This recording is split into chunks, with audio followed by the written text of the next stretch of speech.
Hey Joseph, I'm ready.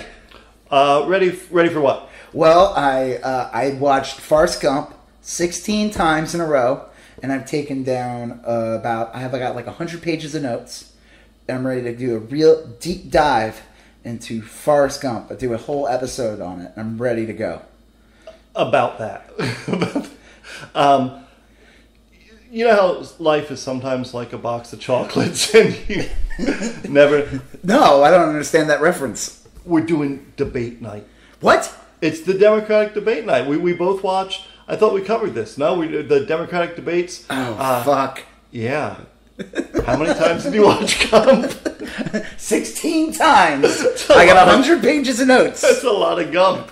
All right, well, I guess I'm going to go back home and watch the debates, and I'll be back, I guess. Let's do it. All right.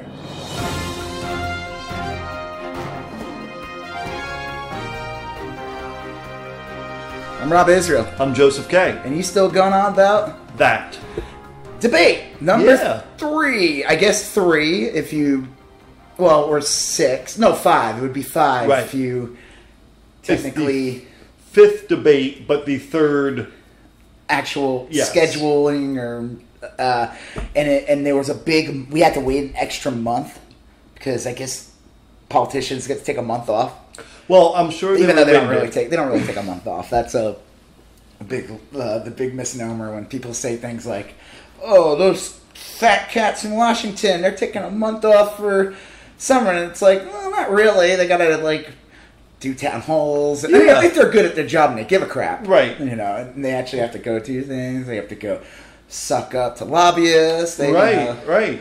Yeah, that slush fund doesn't grow on a tree, right? Yeah, exactly. You have to cultivate it. Yep. A lot of them go out there and they do town halls and they do constituent work and stuff, and that's good. You got to do podcasts. Exactly. Yeah.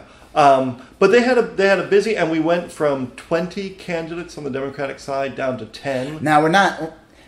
They're still lingering a lot of these, but this debate only had 10. The qualification to get there was hard. I think you had to have at least 2%, right, to get on this stage, and a certain number of donors. Yeah, something like that. I still don't understand how 2 or 3 were able to still get on, but regardless, this was. I will say, and I was actually listening to something else. It was Mike Signorelli. He brought up some good points because I was telling my wife when we were watching it. My wife. Yeah, my wife. I don't know where the hell that... I don't know why we keep doing that. There must be something wrong with us. I was like, why is this debate so much better? Just the way it was run, the way, they weren't... It wasn't like the MSNBC one or the CNN one where they kept interrupting them. I mean, towards the end, they would, cut them off a little bit. It was not as obnoxious. It wasn't as abrupt. The questions weren't so... They didn't look like they were written by Steve Bannon. Right. Well, I don't understand. Mike Signorelli brought up a good point and said that, well, the thing is, it was on ABC, ABC News, right, versus MSNBC and CNN, which are technically 24-hour news. They don't have to really qualify. They don't have the same standards and practices. Right. And this was on ABC News, and the moderators are more like actual news people. Who actually have to practice more FCC guidelines. They actually have to I guess there's an actual standard. Which, we'll get to this in a second with the debate. And I was like, that made so much sense. And it brings up another thing. In Fox News, they always talk about... I always hear people well, Fox News is horrible. And I'm like, well, yeah. And then they'll be like, well, except Shep Smith and Christopher Wallace. Chris Wallace, Chris Wallace. And someone brought up a good point and said that, well, if you watch it, you'll understand, though, Shepard Smith's on at a specific time. Yes. That's actually a news hour. And supposedly, he's actually not even being filmed in the same location. It's actual considered news. It's actually considered Right. I'm no Fox News expert because I don't watch the show, but I know that they have a news department. And they have an opinion department, basically. The Putin letters. Yeah. Well, look, Shep Smith, and I've heard good things about the guy. He's supposed to be a strict broadcast journalist. They have him on there, probably for some reasons that I don't fully understand. But he's supposed to be a legitimate newsman. He follows the newsman code. Well, it's not even just that, though. It's supposedly it's just because of the time it's on. Like, you have like 5 o'clock or 6 o'clock news, and you have 10 o'clock news. Well, that's kind of like where Shep Smith Smalls in. Shep Smith, Sheffy Smalls. Sheffy Smalls. That's a rap name. Yeah.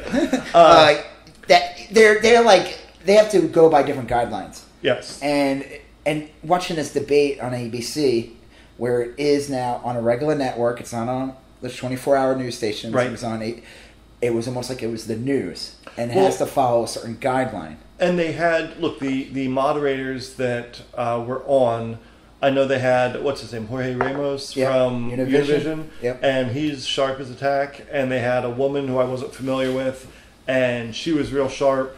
And they framed the questions well. And I'm not gonna kiss these people's butts. No. But the bar was so low with MSNBC and CNN. I will say, I'm trying to think. Like, I remember MSNBC. That might have been the first one. I thought that was absolutely horrible with Chuck Todd. Yeah. He's garbage. Right. And sorry, Chuck Todd. Dude, just comb your hair back.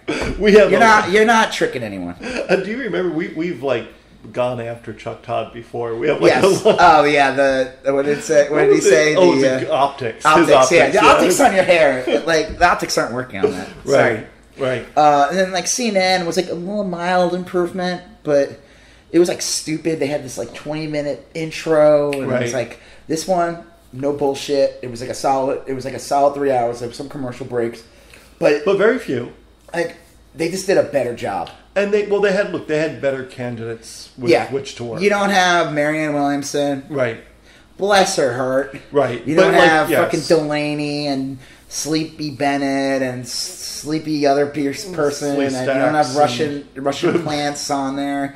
You don't have these. Yeah, this is like legit candidates. Now, in my mind, though, when I'm watching this, though, I'm like, okay, well, there's 10 candidates on here, and then I'm hearing like, well, next debate, supposedly, Tulsi can get back on there. Tom Steyer can get on there. Yeah. And I'm just like, no, I want to see only 8 next time. I don't want to see 10. I want to see 8. My guess is like, look, if one of these 10 has a gaffe, he or she could drop out and a new person could come in. But these are the 10. I mean, I just don't want any more of this 2-night bullshit. No. It's got to be just one night. We always knew these would be the 10. I mean, like, I don't think anybody was surprised.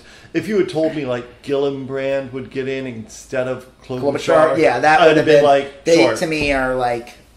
Yeah. And so I will say, everybody on the stage, I'm not, like, offended by them. I am disappointed in one, even though I wasn't really... Me too.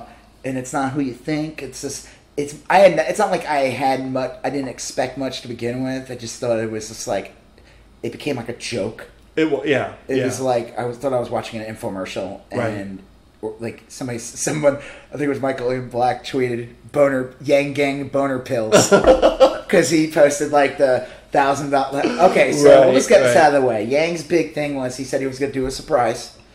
and he basically comes on stage and he literally says, "I'm gonna, instead of like taking money or doing this, I'm going to pick 10 families." Right. And give them $1,000 a month to show everybody how UBI works. Yeah. And the whole thing just sounds like a scam, because really what he's doing, which is, whatever. I mean, it's a tactic. Yeah. He's now going to get over, let's say, he's easily getting now 100,000 emails. Oh yeah, yeah. On his email list. I have a little experience with like email list building and stuff like that. I always sign up for... I have a Gmail account I made specifically for the purpose of signing up for stuff like this, just to see how their systems work. And it's not clogging your regular Gmail? No, I don't. I know, I should do that with mine. Yeah, you make a separate Gmail account, and... It's just all spam bullshit. Yeah, it's all like... So I signed up for the Yang Gang 2020... Yang Bang, Dollarama. And it's exactly what you described. It was an attempt to... Now, look, I do think it would have been a clever way, if he didn't do it all contesty, to say, like, look, I'm going to give a family $1,000 a month and interview them monthly, and those are going to be my campaign commercials. Yeah. But here's my anger with it is, I'm actually a reasonably big believer in universal basic income. I think it's a good idea. I think it's doable and workable. I think it's probably going to be a thing at some point. And his his sole contribution to the race so far has been legitimizing this idea, and he turned it into a joke. Yeah, I think if anything, he did more damage to it last night. Yes, because I think. So here's the thing: we're recording it the day after the debate. Yes, but we're probably gonna put this out on Monday. Yeah, late Sunday or Monday. Yeah, Monday so morning. we'll just say when we watched the debate, we aren't going to say last night because you're going to be like, "What? Right. You guys are lying." Yeah. I'm like, listen, I was too busy watching Forrest Gump 16 times, taking 100 pages of notes. Joseph was rude and be like, "Well, there was a debate, and I had to go home and watch it." So for me, you don't know what day I watched it because I was too busy watching Forrest Gump. Right? Yeah, that should be like a milestone episode for us, like 50 or 100 or something. We'll find thousands episodes where we're done. And we're nothing to say anymore. The vocal cords don't even work. Sure. Yeah. Life is like a box of chocolates. So yeah, I think he basically turned it into a joke. You know, he's starting to look goofy. You know, it's like he doesn't wear a tie. I'm not a conservative person when it comes to that type of stuff, but I just think that if there is a place, wear a fucking tie. Yeah. Wear something. He just looked like his little open button shirt. It just looks stupid. It looks like a joke. Like, I get that. Like that might appeal to young people. I just think the people that he appeals to the most don't vote. They don't vote. Someone made a joke and said, like, if you were to describe candidates, and someone, I forgot what it was, like a chart, and it said he's actually 3 Redditors in a overcoat. I mean, listen, I think he means well on like some levels, but I was looking at some other things and bringing up like how his EBI thing almost gives like a pass to like these scumbag companies like Uber and Peter Thiel and all these like we call like Silicon Valley billionaires who like have taken advantage, that basically have destroyed our economy with the what they call it, like the gig economy. The gig economy. Yeah, it's like a lot of these people like Peter Thiel or the Uber, they're going to be like, oh, this will subsidize the gig economy. I just think, to me, I want somebody, and the problem is none of the candidates are taking him seriously because like Pete Buttigieg went on after him after he said that, and he was just like, okay. And like, of course, everybody's like attacking him. Like, I just love it. It's like the Yang people are like, yeah, that's right, you didn't know what to do because Yang blew you up. And it's like, no, he didn't know what to do because that was ridiculous. And that's not normal. Yeah. This isn't like something that, like, this is some Donald Trump shit. This, to me, it is. He turned his $1,000 a month thing into fucking Trump steaks. He turned it into Trump wall. He made it into a joke. Well, it's when Trump, like, I'm skipping the debate and I'm going to have a fundraiser for the vets. And he ended up stealing all that money. And then he stole the money. And then I think he got, like, shamed into giving, like, $1 million of it or something. Yeah, Vanity Fair in the Washington Post. Someone tracked him down, held his feet to the fire, and they, crowbarred the money out of his pocket. Yeah, I mean, I'm not saying that I want to get this out there. Yang is not Trump, but this was a very... This is like Trumpy territory. And the problem is that I think the people who he appeals to are... Well, again, it's like, when Ben Shapiro likes you. Yes. Which he likes Yang and he likes Tulsi. And I'm not saying, I know like somebody who probably doesn't follow politics or listen, or maybe they're more in the middle or whatever, they'd be like, oh, what's the big deal? Isn't that a good thing if someone on the right likes him? No. And I'd be like, no. Not him. Right. Maybe like my neighbor. Yeah. Exactly. Like somebody who, like a school teacher, like somebody who's a propagandist, a right-wing propagandist like Ben Shapiro. Yeah. And he says he likes you. That's trash. That's like a tell right there. That's a red flag. Absolutely. And, again, it's not Joe the Butcher or Bob the Builder. Right, yeah, right. Caillou. Caillou, yeah. Caillou. Scout of or Paw Peppa Pig. Or all the PBS cartoons. Well, Caillou. Caillou, what the fuck is that? Caillou. I always figured out something about Caillou. Huh. So, I'm assuming you've seen Caillou, right? Oh, yeah. Well... The joke said he has cancer. Yeah, right, yeah. It's hysterical, right? No, but like it's always dreamy, right? I don't know if you look at this, like clouds around it. It's true. And I never looked it up, so I'm just gonna. I never bothered to look it up. Right. I could do a Google.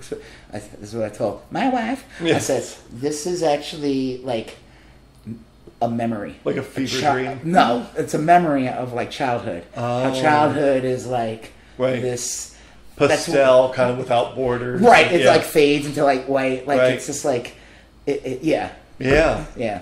Fuck you, Caillou. Caillou, I'll tell you though, Caillou. All right, so like, Caillou was like Akira. Yeah. They both wore a red cape. No, Tetsuo.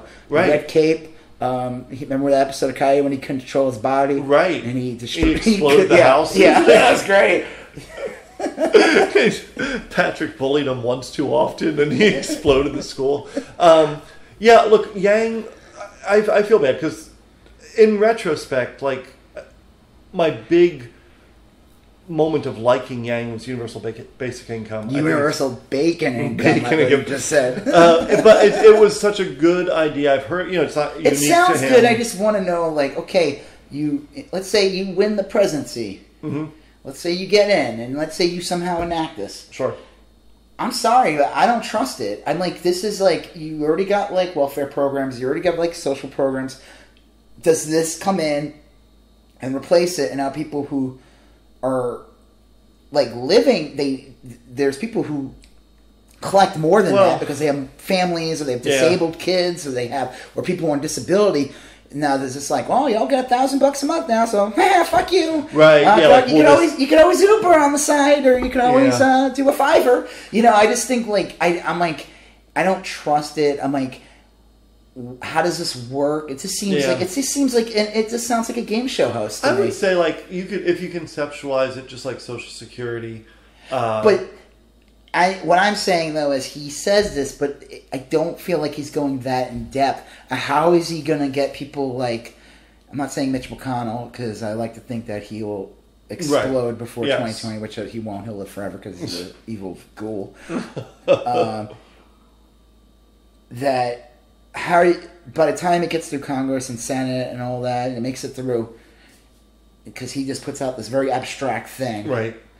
And like I said, I'm sure he's gone into more detail that explains it, but I'm looking at it more of just like government and like how these politicians work and like all these companies that are going to work their way in. Yeah. It's not going to, it just doesn't sound kosher to me. Right. I get that. I mean, I don't know. I think like universal basic income. Because it's universal bacon income. And that's why it's not certainly kosher. Not kosher. Yeah. This turkey bacon income. Right. Mayo. It's not for America yet. I mean, like I just don't. Yeah, it's just like I just don't trust it. Like, I mean, first of all, he has to tell people like, okay, well, listen, if I became president, it's going to take like probably a very long time to kick in, right? And it probably won't even get in until my second term. And at that point, for it to really work, it'll probably be like 2030 before you even get a check. Right. Well, and like I don't know. I mean, if we're just strictly basing this on his, and those are all the problems with his candidacy in general, but like based on the debate performance from this debate, he came off as gimmicky and then he said he was for charter schools, and I said goodbye. Yeah, goodbye. Right. See you later. Toodaloo. Yeah, I don't have like a ton of like issues where there are deal breakers. Charter schools may be one of them. Like charter school. I don't know. I just don't trust like politicians who try to like throw charter schools in, because to me, unfortunately, Obama did. Yeah, he did endorse some of it. Yeah, and that's like my issue with Booker. He was a big one. Now you could say that where Booker was located, the schools were shit. So where he was practicing law, in an area of New Jersey, where he was, we started as mayor. From like Camden, right? Yeah, something like that. And like, so I could see, from a deprived area that's not getting. Yeah. Then you want to get better schools, but as a whole, charter schools is like. It's like funneling cash. It's like, what did you say one time? Well, it's like if somebody drove by something and said, how can I make money off of that? Exactly. I just know for a fact someone was driving by a public school, looked over at the building and the buses and the basketball courts, whatever, and was thinking, there's money in there. And how can I get it? And that's how charter schools started. And then I know, so I guess we'll just talk about Yang first, since we're talking about him. Yeah. We'll just get him out of the way because he was like, to me, the goofiest I don't. Yes. I feel like it kind of stinks too because like I got a little annoyed that like it was like there were these polls out or like who was getting on or who was like in the top 6. Yes. And it was like CNN or something like left Yang off and put Beto in there. And I'm like, yeah, that's cool, but like Beto's 8, Yang is 6. What the fuck are you doing? Yeah, that's deceive. What's the word? It was deceptive. Deceptive, yeah. And it fosters distrust in the process. Like, why do you do that? You just like, why would you do that? Like, or just doing a graphic of 10 if you want to throw Beto in there because you know 4 or 5. Yeah, like, right. If you want to ignore Yang altogether, but don't put someone in 8, then that means you also ignored the 7th person too. Well, I get that. Like, I have a person I know in Florida who's a big Yang supporter, and I get the energy, and I get it. I don't know. Is he or she or? It's a he, and he was a huge Hillary supporter. Okay, and he's a traditional like. So he's not some wacky libertarian. No, he went to a college in Virginia to learn how to do politics. He came from the DNC. I mean, he's a legitimate like old school Democrat operative, and he hopped on the Yang train. And listen, I like some of the things he brings up, but like I said, I think he did deserve some stuff last night. Yeah. And then the other thing to make himself even more goofy was the Liberty Bucks. Democracy dollars. Which was like, what, $100? And it was like for school or something? It was, it was real. Look, maybe I misunderstood it, but I thought everyone would get $100, but you don't get $100. You get like $100 worth of credit, and you can donate it to a politician. And that's how you fund elections rather than corporations. But that's ridiculous in a million different ways. The Supreme Court has already said corporations can donate as much as they want to politicians. So I mean, it's so unworkable. I mean, it's distinct because I've seen interviews with him. I don't hate him. I don't have a level of I'm not offended by him. I just think like this was a good this could have been a good opportunity for him to really sell himself, and he went out the gate with a stupid gimmick. Like, I like when he says things about like how his wife, his wife, is like taking care of their kid, and she's not getting paid. And he said these are services that are helping our country and helping our economy. True. And he's bringing up a really good point that that's why UBI is really good in that aspect of like, hey, we're gonna give people money. For like you are contributing, you're taking care of a house, you're raising kids. These kids are gonna go to school, they're gonna go off to the world. This is our next generation. Yeah, and it makes total sense. But instead he just came out looking like the game show host from Running Man. Yes, and just went out the gate with his like, I'm gonna do this, and it's like, dude, this is like something you should have did in like the first debate, right? You're now like in the big leagues. This is the top 10 candidates. Yeah, he was polling at 6th. He didn't need to do that. I guess that's the biggest tragedy is he didn't need to do any of those gimmicks. He was like, if he was number 10, and he felt like, fuck it, I gotta do what I gotta do. Right. He just barely made it on the stage. Like Klobuchar, who just barely made it on. Yeah. He was on. I just don't understand why he did that. Now listen, I haven't looked up things. We could pause a second and could see. Like, I don't even trust it. I'm like, I don't know where he is now in the polls. I feel like there's so many different polls, I can't even like follow them. Like, right. Well, like a good poll takes like 3. They poll people consecutively over 2 or 3 days, so you won't know how he polled after this debate until of course, Sunday. like the people who use the Yang Gang hashtag are going to say he was amazing. Yeah, I will say from this being the big leagues and this being on a regular network finally. Yeah. And this was his opportunity. Him going out the gate like that was I read a lot of debate report cards. He was universally given poor marks. I will say that the farting dinosaur camel from episode 1 should have came on stage and went right.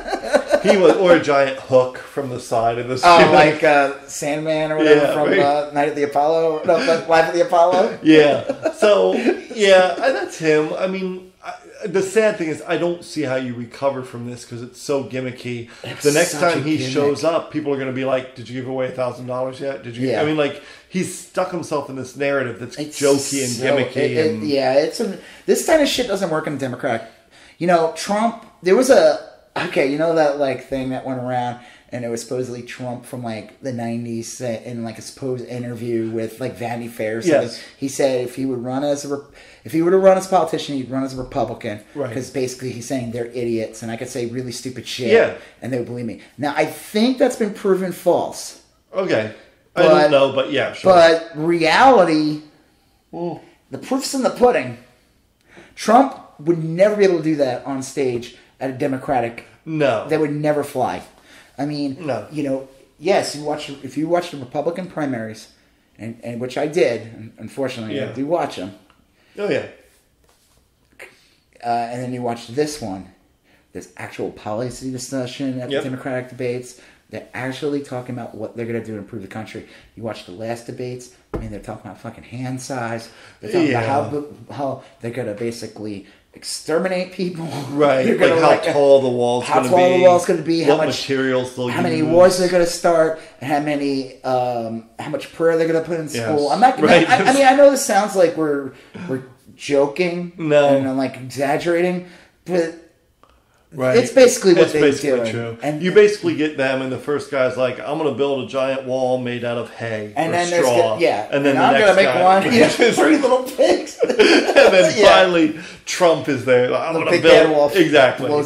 So, but Mexico's going to pay for it. Yes, Mexico's going to pay for it. Well, that's Yang. He would not.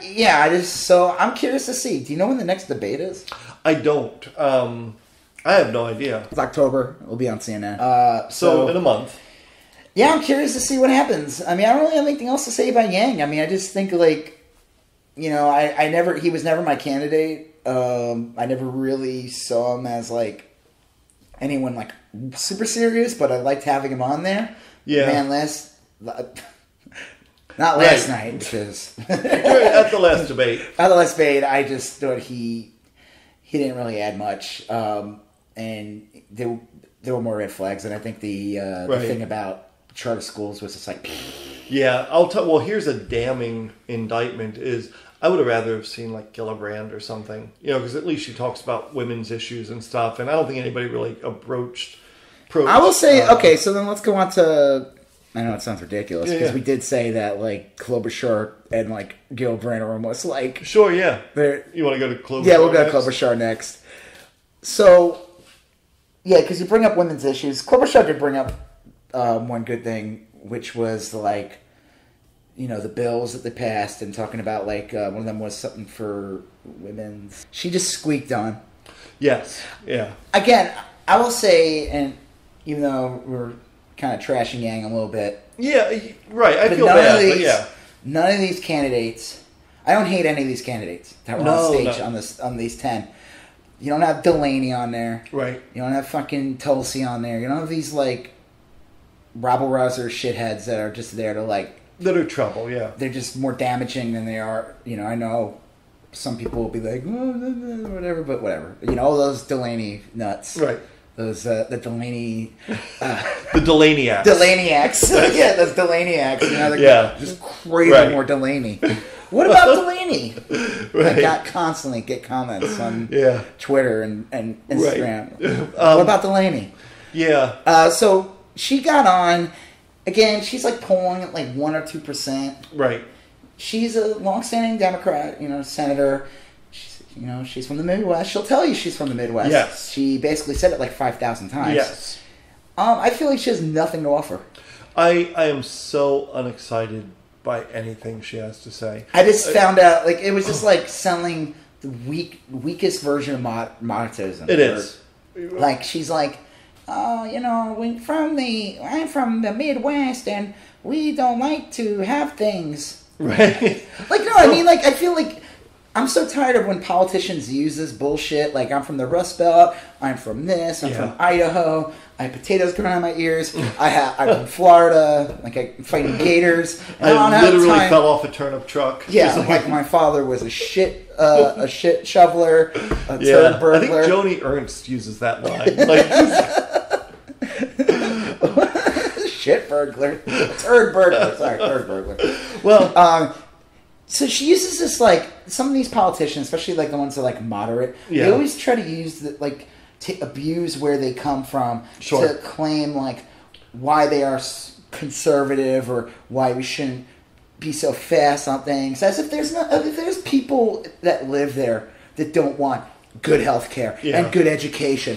Yeah. Well, I am from the Midwest, and where we come from, the idea of having a solid healthcare system just doesn't do well in our Midwestern values and our Rust. That is complete horseshit. Right. It is weird. I mean, like, there is like a real divide between rural America and urban America, but I just don't believe that there's. I just feel like these politicians, when they use that, they're abusing their constituents but they're almost like, are you like thriving off their ignorance, or are you like just making excuses and you're using like geographic location as an excuse for not not accepting like that's an interesting universal question. health care. I don't get it, and I know like people, and I hear this too. Like I have these people like on Facebook that are following like.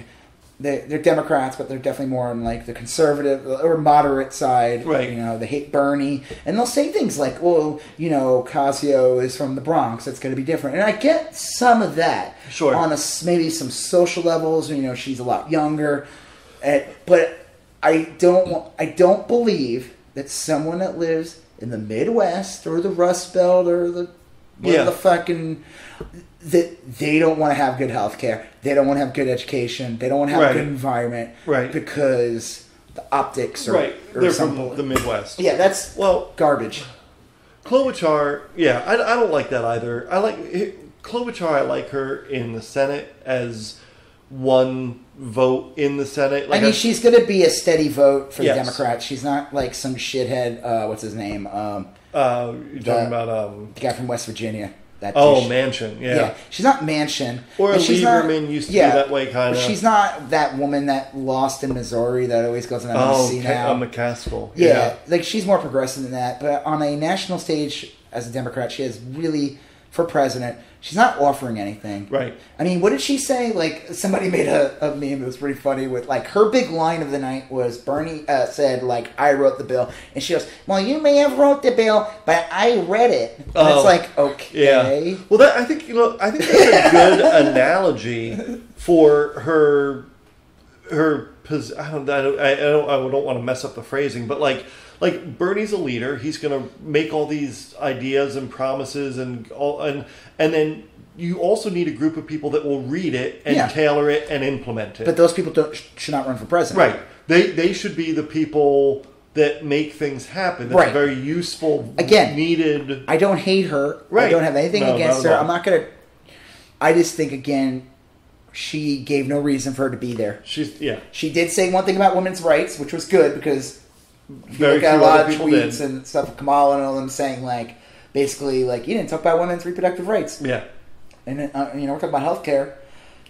So she did bring up one thing that was really good. Yep. But again, I just don't think from like the big picture and where she is, where she's polling, and the level of excitement. Yeah.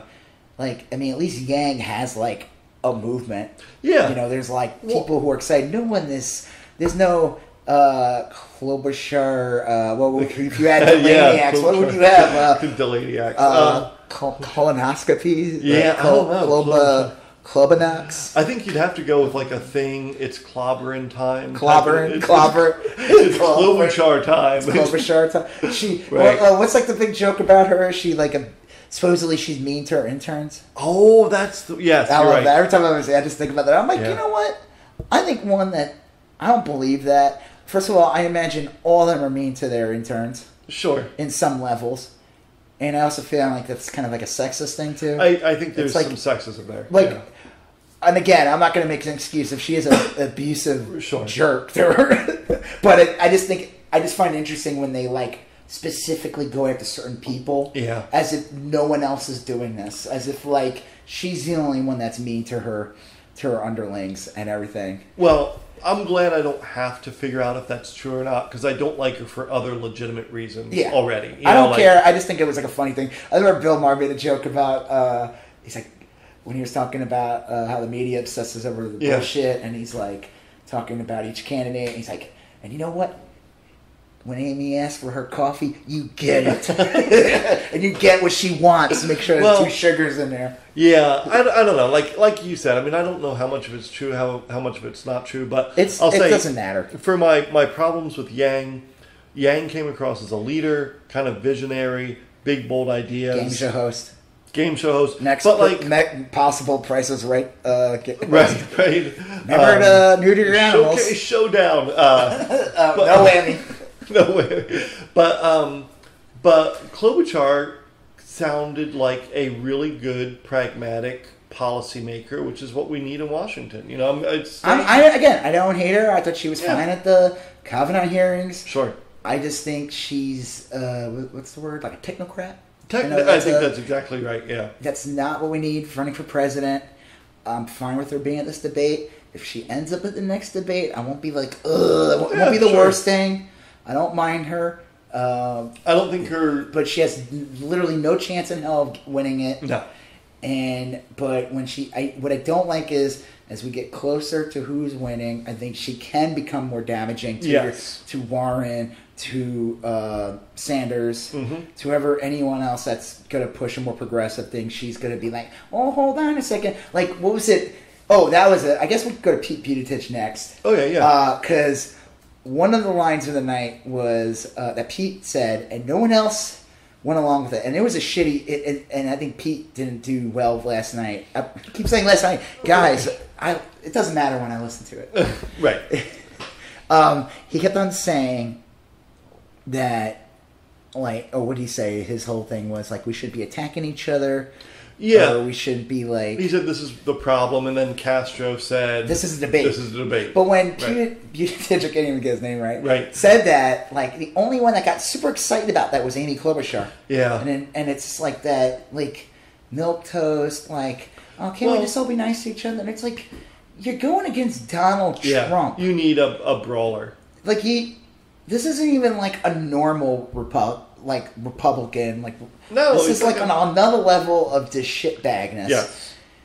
Are they going to say they're being mean to Trump, the worst person in the world, the most horrific human being who says horrific things and tweets horrific things? I could see them. I could totally see, I don't know if it'd be like Scarborough, but I could totally see like a Chuck Todd or one of these douchebags who would be like, oh yeah, was he being mean? Well, they'll like introduce that dialogue. We really should be civil. We really need to. Trump used that really effectively in the first, when he was going against other Republicans and when he was going against Hillary. He would say the other people are being nasty and they're being mean, and then he would go and he'd be like, I'm just like, and he'd joke around and he'd get, and look, he said, what's about that woman's face? That right. The one Republican that ran? Yeah, the woman who did HP. Did in HP? Yeah, did in HP. Yeah. Like cost 40,000 people their jobs. And she got like a huge golden parachute. Right. Well, but he would go and he'd play the victim. I don't think that's going to work this time for 2 reasons. I could still see. I don't trust the like. I'm not talking about Fox News. Because they're trash. Well, back then it was like Jimmy Fallon. He'd go on Jimmy Fallon, and Jimmy Fallon would like toss his hair. What was fucked up about that was like... Now, if Jimmy Fallon did that, like, let's say, in Trump's first couple of months of his presidency, he also went on SNL, which was super fucked up. Right. And you could totally tell everybody was like, they didn't want to be in the same room with him. And because he did go out the gate saying Mexicans were rapists. So it's like, it wasn't like he came out and was like, I'm Trump, I'm running for president. Right. And then started sprinkling in racism. Yeah. He came out the gate. So, but he went on Jimmy Fallon towards the end, to getting closer to the actual November date. And Jimmy Fallon normalized them with the whole rubbing his hair and everything. And that's why Jimmy Fallon got all that shit. Jimmy Fallon's a Republican. Yeah. Well, and also Matt Lauer. I remember there was a thing where Matt Lauer kind of interviewed Trump and then Hillary. And he asked Trump for some tips on how to get a girl in a room. Exactly. He's like, to Trump, he's like, so, how did you set up your rape room? And and with Hillary, he's like hammering her on the emails. I mean, it was super... No, it was horrendous. It was terrible. But I'm talking about just the debate stage.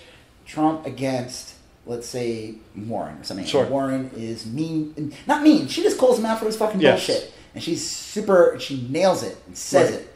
or she comes out and says he's a racist, or says this. Are they really going? I know it. I could see them trying to make out Trump to be a victim. That's going to be a tough sell. I agree with you that they'll try, but good luck. It's not the same. Like Biden, at the end of the day, like I said, Biden, at the end of the day, regardless of what you think of his policies, or he's not liberal Jesus, or he's not going to be the perfect candidate. He's not, but he's not Trump. Right. He's not what the Republican Party is. He is a Democrat at the end of the day. He is a Democrat. He's an old school Democrat who helped, Delaware become a huge money laundering scam for credit card companies. Sure. But that's not the big issue. Yeah. But he still comes off as a nice, genuine person. He does. Genial and genuine. Okay. Yes.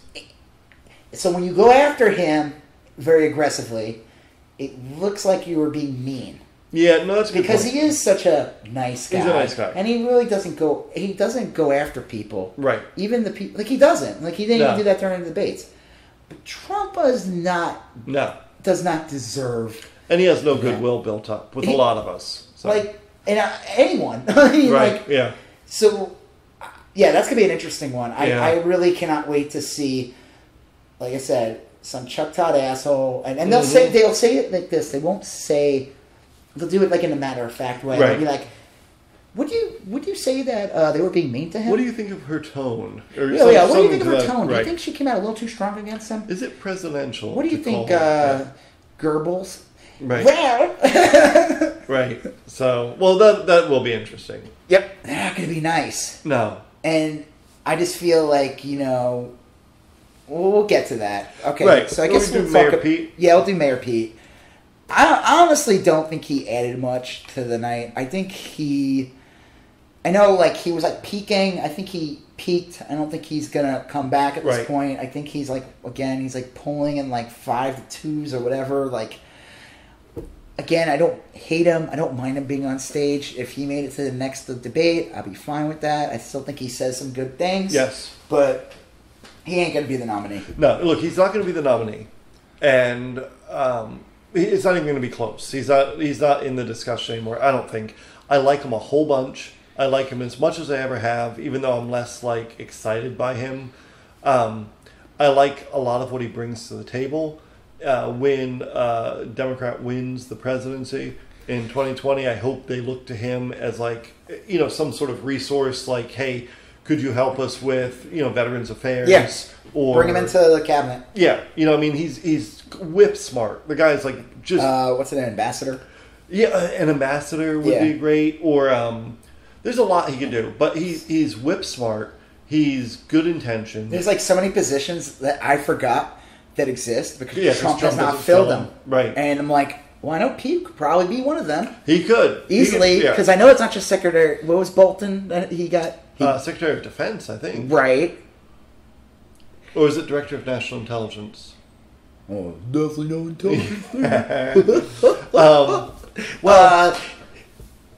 I don't. He would be fine in one of those positions. With his military background and the fact that he could speak a bunch of languages and he's not a moron. And I I came from kind of a secular Protestant upbringing. I like the fact that he's openly gay. He talks about religion, and it's not in any way that I hear from anyone on the Republican side or most people in general. Well, I like that he's trying to change the culture of religion in general. He's listen, I'm religious or to a point, and we can accept people. Yeah. And I'm sure this is almost appealing to younger evangelicals, younger people who are religious, that they may be brought up religious, but they're you know what, if this shit don't change, I'm gonna fucking become a Gnostic or get the fuck out because people. That's why a lot of these religions and they hate Harry Potter. They want to hide these things because they don't want kids to find out. It's the joke is dinosaurs only exist in evangelicals and stuff like that because of Jurassic Park. It's they can't fight that culture. They can't fight pop. They can't fight pop culture. Stunning. I mean, I was brought up in what I would imagine to be a fairly secular Protestant upbringing, we went to church, and I became familiar with the religion and the trappings of it. But as I got older, I fell away from it simply because I couldn't find a church that wasn't like had American flags in it and was like talking about how it was like your obligation to go. I mean, it was just such a weird thing. So I really appreciate Mayor Pete kind of making it different. Yeah, again, cabinet member. Yeah, he'll be a great cabinet member. Yes. I don't even think he'll be even a good VP candidate. I think he's I think the other thing too is, and I'll be honest with you, and again, that's the difference between Democrats or liberals versus Republicans or Trumpers, is that we want more experience. He's only a mayor. Yeah, I'm sorry. Like, to me, it's like the same thing why I don't like Yang. Has Yang been anything? No, he ran a company. Yeah, that's Republican shit. That's like libertarian shit. I'm sorry. Companies are not government.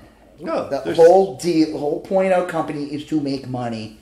A government is a totally different animal and should not be treated. Whenever you hear, like, remember when George W. Bush was president, when he became president, their big thing was he's going to be like a CEO. I'm like, oh, that's horrible. Yeah, like, he's going to like buy back stocks and like fuck up the economy and like. To think of that, like that's how you get an army where they talk about things like acceptable losses, Yeah. And like how much plating does the Hummer really need? Yeah, can we get away with that? Yeah, I mean, like, when it's like you said, it's like the people who look at a school and say, like, I make money from this, or it's like an area. It's like, I really like this area with a park. Yeah, I want to buy it up. I'll just make sure the whole area gets defunded and dilapidated, and then I'll buy it when it's cheap.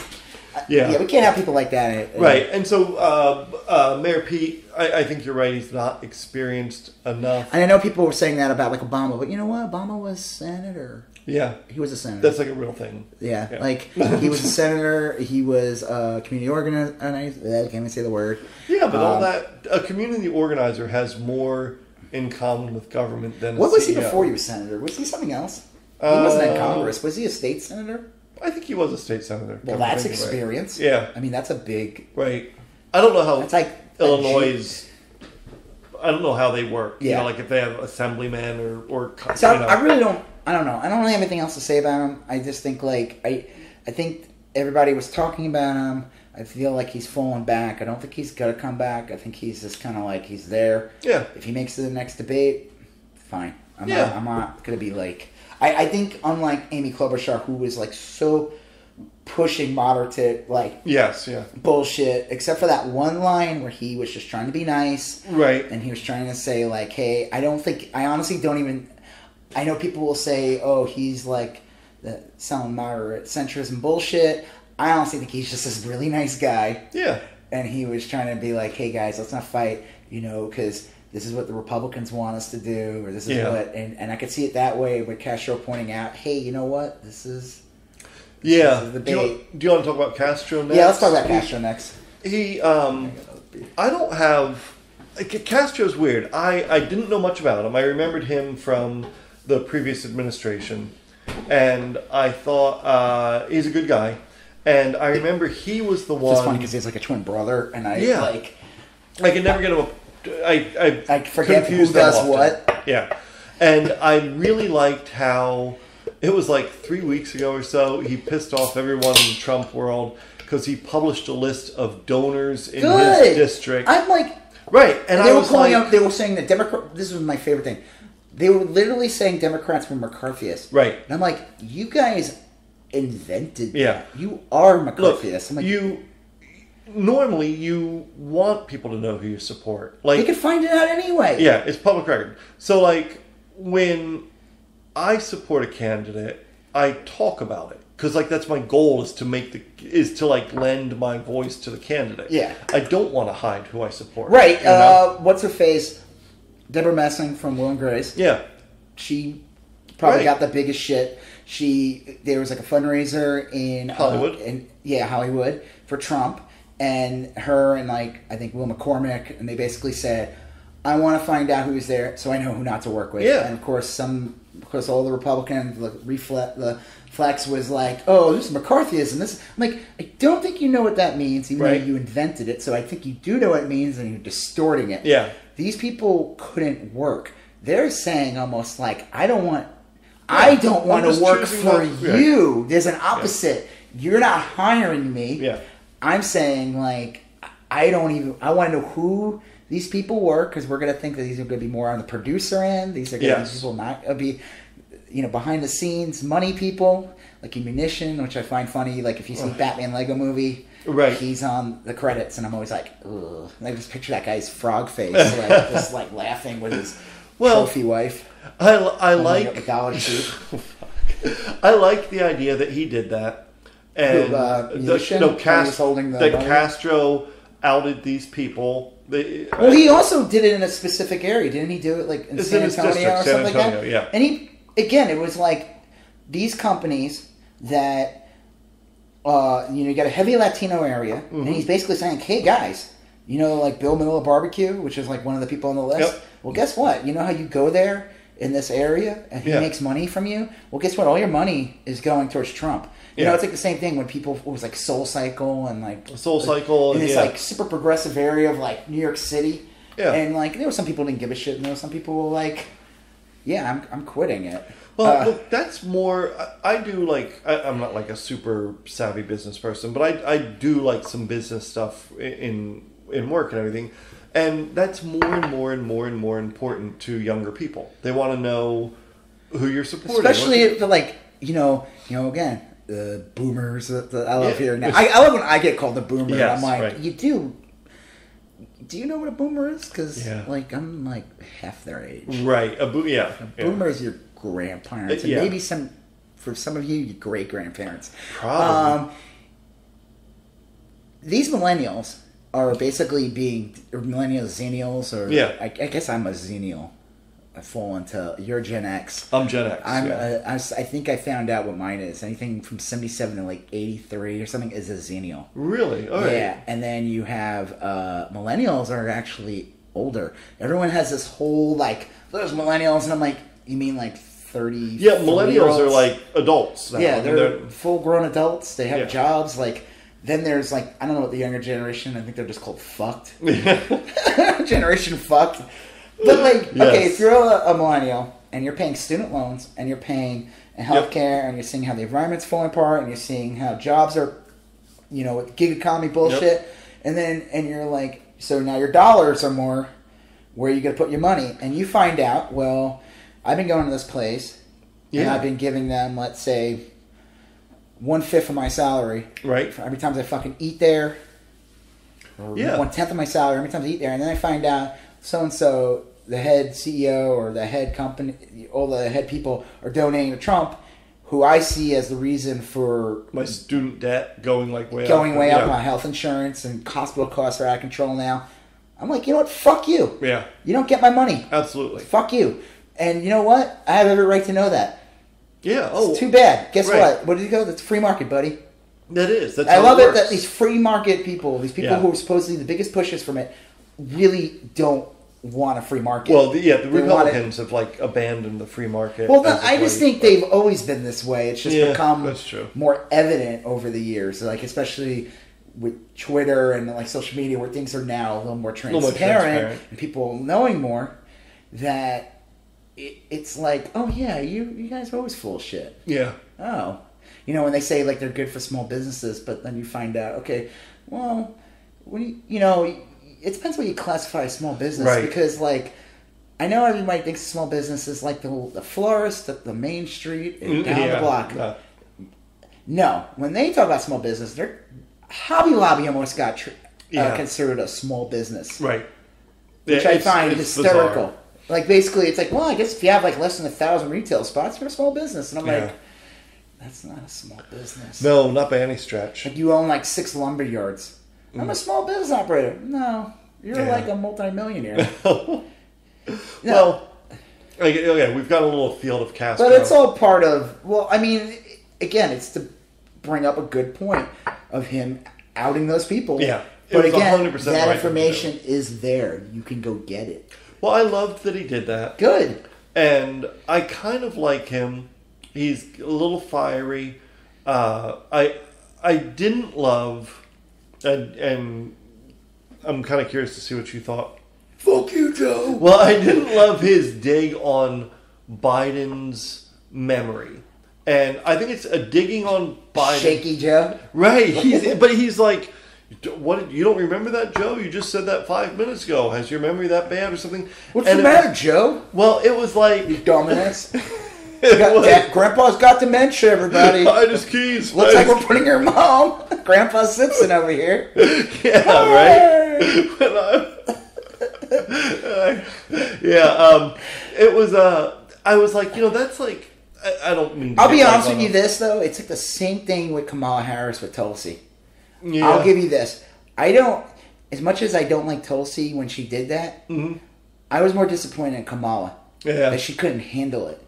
Right. And if Biden can't handle that's Julian Castro, he ain't going to be able to handle shit. Right. Because Julian Castro is barely, he's a candidate who's barely on there. He's like 9 or 10. He's up there with like Amy Klobuchar. Right. And he squeaked in. I don't mind that he did that because, one, I don't know. There's people arguing and saying like, well, he did say that or something like that, or he did mean it. If you listen to the conversation, Julian Castro is being like a little cagey about it. Yeah, but at the same time, if you can't handle that, how are you going to be the fucking front runner? And I really think like when we get to Harris, we could talk about that too. I really think like it really pissed me off more that knocked out the steam in her more than like. I don't like Tulsi, but the fact that something that she should have been prepared for. She didn't say anything that she never heard. Right. And she like bombed in her response. Oh yeah. And Julian Castro like doing that. That's true. I hadn't thought about it that way. I guess it just bugged me because I was like, not to be weird about it, but I was like, that's pretty ageist. It is ageist, like, and I think it's funny because I saw like after that, like Sanders kind of consoling him. Oh, yeah, because Sanders has been pushing the whole like ageism thing too. Like when he gets interviewed, because I know people give him shit. I just think he's a little better. I unfortunately, I don't think it's ageist. I just think unfortunately, and it's the same thing with when John McCain was running. Yeah, he came off when he was running against Obama. I mean, you had Obama who was like so youthful. Right. And like, McCain just, again, there are people in their 70s that are very sharp, very on top of shit. Yeah. And then there's people who are just like, they're old. Right. And it's like sometimes life doesn't. Yeah. I'll tell you, I don't know if we want to jump to Biden next or whatever. No. Well, I liked Biden a lot previously. It seems like he's lost a step. We can talk about that when we talk about Biden. And I could get into like, I don't think it's just age thing or just like the fact that he hasn't been an active politician for a couple of years. Maybe that's it. Yeah. And, he hasn't had to debate in a while. It's almost like he's got like Jeb Bush syndrome or something. Right. That's a good analogy. Not that Jeb Bush was ever good to begin with, but okay. So Julian Castro, I'm trying to think. I know that was like the big moment. That's probably what everyone remembers him. Yeah. He said other stuff. I honestly don't remember. Yeah, I don't either. He's throwing windmill punches. Well, I guess that was the other thing. He was going against Biden on something, and he's like, well, I like Obama on this. Right. And did he say that or someone else say like how you basically embraced Obama. You embrace Obama when it's good, but when it's something bad about like deporting people or something like that. I think that then was all of a sudden Biden's like, oh well, that was Obama. Right. I was just a VP. I was just too busy, going on like ribbon cutting ceremonies and sniffing hair. Well, that's a good point. You can't. Again, it's like these are like. He's keeping him on his toes, and he's basically like, if you can't handle him, if you can't handle this guy, Julian Castro, at the end of the day, to trash him is a scrub candidate on the stage. Yeah, right. He has no chance in getting this nomination. I don't hate his policies. I don't hate him. I like him. He has no chance, though, in hell. I don't mind if he makes it to the next debate. I don't mind if he even makes it to the primary and loses. Yeah. I don't mind if he's in there. He's not one of those offensive candidates. No. And I think there's a difference when people... I think people need to understand when they're watching these debates. The reason why I don't like Amy Klobuchar is because she's not attacking candidates on... It's like kind of weird to frame this, but like Julian Castro is more progressive. And he's calling out Biden for not being yes. a progressive, or basically even being like a mid-level, moderate Democrat. He's calling him out on shit that's like Republican shit. Right. And you got Amy Klobuchar, who's like calling shit on just because people aren't moderate enough. Right. Or, you know. No, that's a good point. So I'm more offended by that as a progressive. Yeah. Just in case you guys are listening to the show. Oh, yeah. Yeah, Heads up. We're progressive. Sorry. We're fucking liberal. Yeah, right? Fucking pinko cotton. You know, we're Sean Hannity's fever dream. Yeah, right. We'll come get you, Sean. You and your AR-15. Yeah.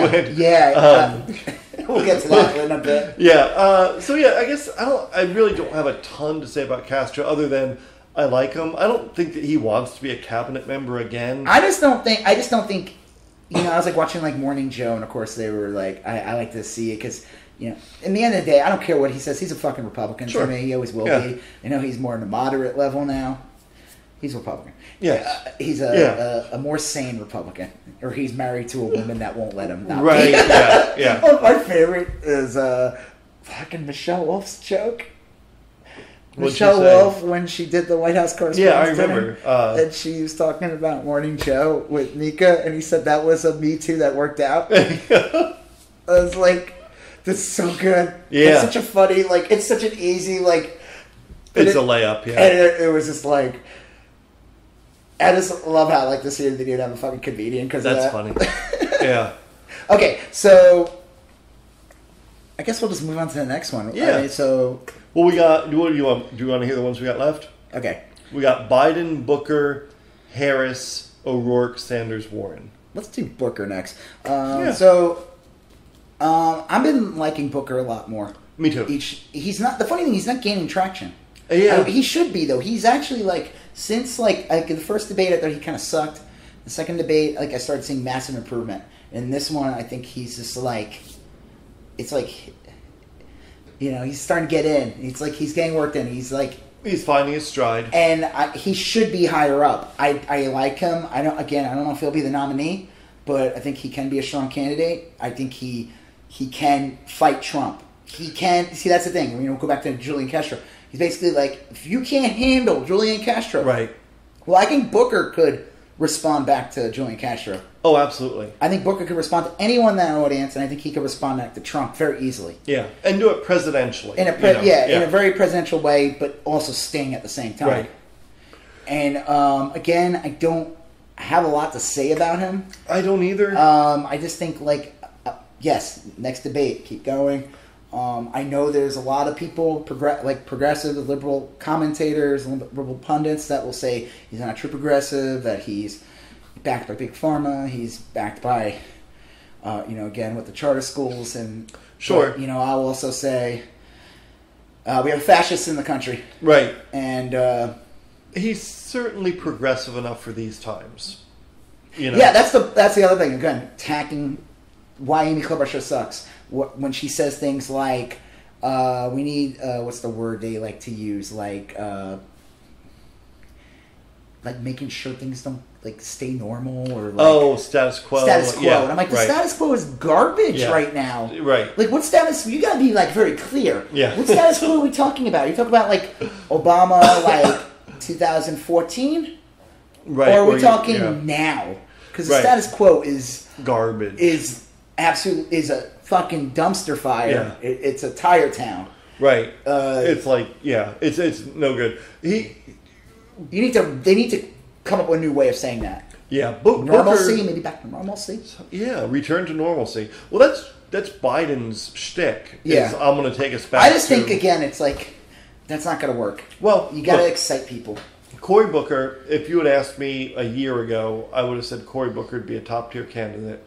He's been kind of in the periphery of like a top-tier candidate for a while now. He's really smart. He's charismatic. He's social media savvy, but he doesn't do it often. Yeah. He checks all the boxes, to be honest. And he's got like a few moderate positions so that he could play in like a contested state. I mean, I'm not... Look, would you be disappointed if Booker were the VP? No, it depends on who the candidate is. Well, that's true, but like, he's in that. I don't know. I feel like he's kind of like in a no man's land. I don't feel like any of the candidates are going to pick him as a VP, and I don't feel like he has a very strong chance of being the nominee at this point. Well, the top candidates, in my mind, all have a singular or an issue, a message. Yeah, I don't know if he has one. That's the thing, is with and I'm not going to give them by name, but like with the 4 or so top candidates, I can instantly say they want to blank. Yeah. You know, what does Cory Booker want to do? I don't know. You know, I presume there's a bunch of things he wants to do. I just don't know him, and I follow this kind of stuff. Build a wall. Well, he doesn't want to build a wall. I know, I'm kidding. But that was something Trump said. Right. And it's... but that really worked for Trump. I mean, because it was like so simple and understandable, and even though it was stupid and bullshit and a lie and horribly racist and all those other things. The problem is this. Candidate has to brand... You have to be able to brand someone.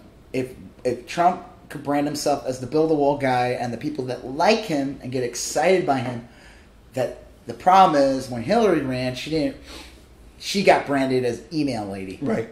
Yeah. The person that's running has to be able to brand themselves or they're going to brand you. Yes. And I think the top candidates, except for Biden, have a brand. Yes, I agree. And I don't know if Booker has one, so I think you're right. Yeah. Again... He could get one. He could come up with a... I mean, again, we're 14 months away from the fucking election. We're talking about this like... People are talking about like the elections tomorrow. Right. We're not even like, what's the primaries in January? Yeah. And that's 2 primaries. And then you got to wait. And the primary goes to May. Yeah. He could come up with an issue, a signature issue. We're so fucking early. Right. I don't understand what the race is. You know, it's like, I'm telling you, like, I only want 8 candidates. But I mean, even Dave, the next debate has 15. Who gives a shit? Right. It doesn't matter. Yeah. Because it's so far away. It is. But it's just we keep talking about it so much, not just us, but right. The media keeps flomming on it that you feel like but you get locked going on forever. You get locked into a narrative, and it's hard to pull out of it. You know, like Andrew Yang will not, like we said before, he's the give people $1,000 guy. That's it. He's done. He could come up with a brilliant plan on like prison reform tomorrow. Doesn't matter. You know, he's the $1,000 guy. He's was it Michael Dukakis in a tank? Yeah. Okay. So I don't know. Anyway, Booker. I like Booker. I don't really have much to say about him. I think you're right. I think he's like a moderate progressive candidate. Like I said, I'm sure there's people that are doing this more at the time, and that they would say that he's a piece of shit or whatever. Sure. Whatever. Yeah. I don't know. I'm just a simple American, you know? I'm just an unfrozen caveman. I'm just a caveman lawyer, you know? I love that. Yeah, I was going to try to remember that line that what's his name? Jango Fett says to Oh Obi-Wan. yeah. I'm just a guy trying to make it through the galaxy. Right. Which is like the weirdest dialogue. Yeah. All right. So there's Booker. Who do we got? We got Biden, Harris, O'Rourke, Sanders, Warren. Let's do O'Rourke. O'Rourke. All right. I think O'Rourke needs to come back to Texas. He's not going to get the nomination. Yeah. I think, though, he has a very strong story now. He wants to take your gun away. And I'm fine with that. He wants to take Briscoe Kane's gun away. Oh, yeah. Okay, so I will give... There's these people who've been saying that he's just this piece of shit moderate.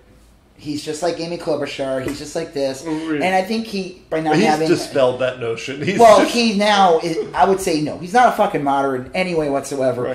Right. Maybe he was like 6 months ago. Sure. He didn't come out with a strong story like we're talking about. And that's a really good point. You don't have a story. You're just coming out there. You're like, hey, I'm a nice guy. Vote for me. Yeah. And it's like, oh yeah, but what do you know? What do you want to do? Yeah. I want to build a wall. Yeah. of peace. A wall. Prosperity. Yeah. He has something now. And who knows, maybe he'll gain traction. I don't know if this debate, I will say this, I really like that he went out straight and said that Donald Trump is a white supremacist. Yeah, he said it on ABC Network, not on CNN. Right. Not on MSNBC, not on these 24-hour stations where people expect things to be said like that. He said that on regular TV. Well, and Xenu blessings for. I agree. Like I don't think Beto's going to get it. But here's the thing. He speaks with such a laser-focused clarity on. He said, gun control and racism. He actually did bring up women's rights also during. He does, yeah.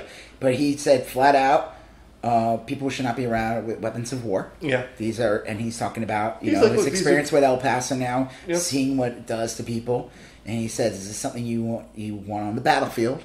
Yeah. Not on. There's no reason to have these. Yeah. You want them in the soldiers' hands because that's." What but they're designed what was the whole point of the weapon was basically like grinds up your insides, makes you bleed out in the battlefield so you can't get back up and shoot.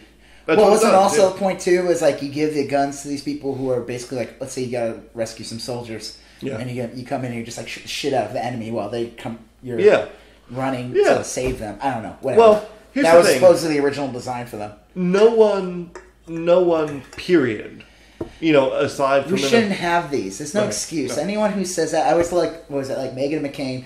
My favorite Meghan McCain moment. I love her. She's playing like a... What did she say? She's like, well, I don't want people to take my AR-15. I like to sit home, drink whiskey with my husband, and shoot squab. Or something like that. I don't know what the fuck she said. And I'm like, you ain't doing any of that. Right. You're a fucking, like... You're like a little Hollywood wannabe. Yeah. Now you're playing... You're trying to play like you're this, like... country bumpkin that got money because an oil well broke in front of your house. You're just an honest, Daisy May. Yeah, you found like a potato farmer, right? That struck gold. Megan May Clampett. And it's like, who the fuck are you fooling? Well, does anyone believe that shit? That she goes home with her first of all AR-15 and whiskey? Yeah. What the? No, those are two things that should not be combined. No. Now, I could say, like, listen, if you're saying, like, I want to go home with my rifle and shoot, like, discs. Sure, clay pigeons, or maybe you hunt. I need to spray the sky with thousands of bullets. While drinking Jack Daniels straight out of the bottle. Yeah. Listening to Kid Rock. Get the fuck out of here. Who are that? Like, it's like a joke. It is a joke. It is a joke. Oh, actually, speaking, going back to, we're talking about fake people. Yeah. Joe Scarborough did say one funny thing when I walked, because like I said, I want to see that point of view, and I knew they were going to, of course, they loved Amy Klobuchar. Of course.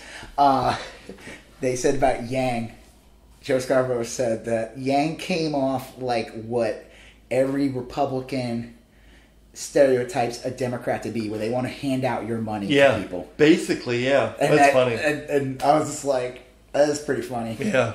Like he came off like as a joke. Like, right. It's a joke. It's like the worst stereotype that a Republican has for a Democrat. Well, with Beto, I think, look, no one speaks as well as he does on guns. No one.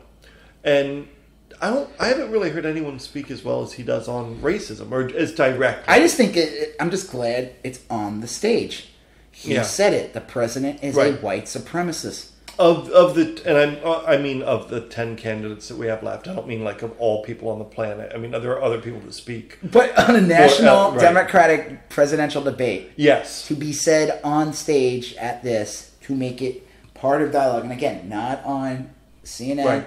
Where people are used to seeing people screaming in boxes, on MSNBC, where you have opinion people, right? On ABC, regular network TV, but big deal. But sadly, I think, because I agree with you 100%, I want him to come back here and be Old Man Cornhole. But Old Man Cornhole, Comrade Corning, Old Man Cornhole. But I think his two signature issues, gun control and racism, aren't the two that are going to win you Texas. No, unfortunately, probably not. Right? Like, he's almost penned himself in...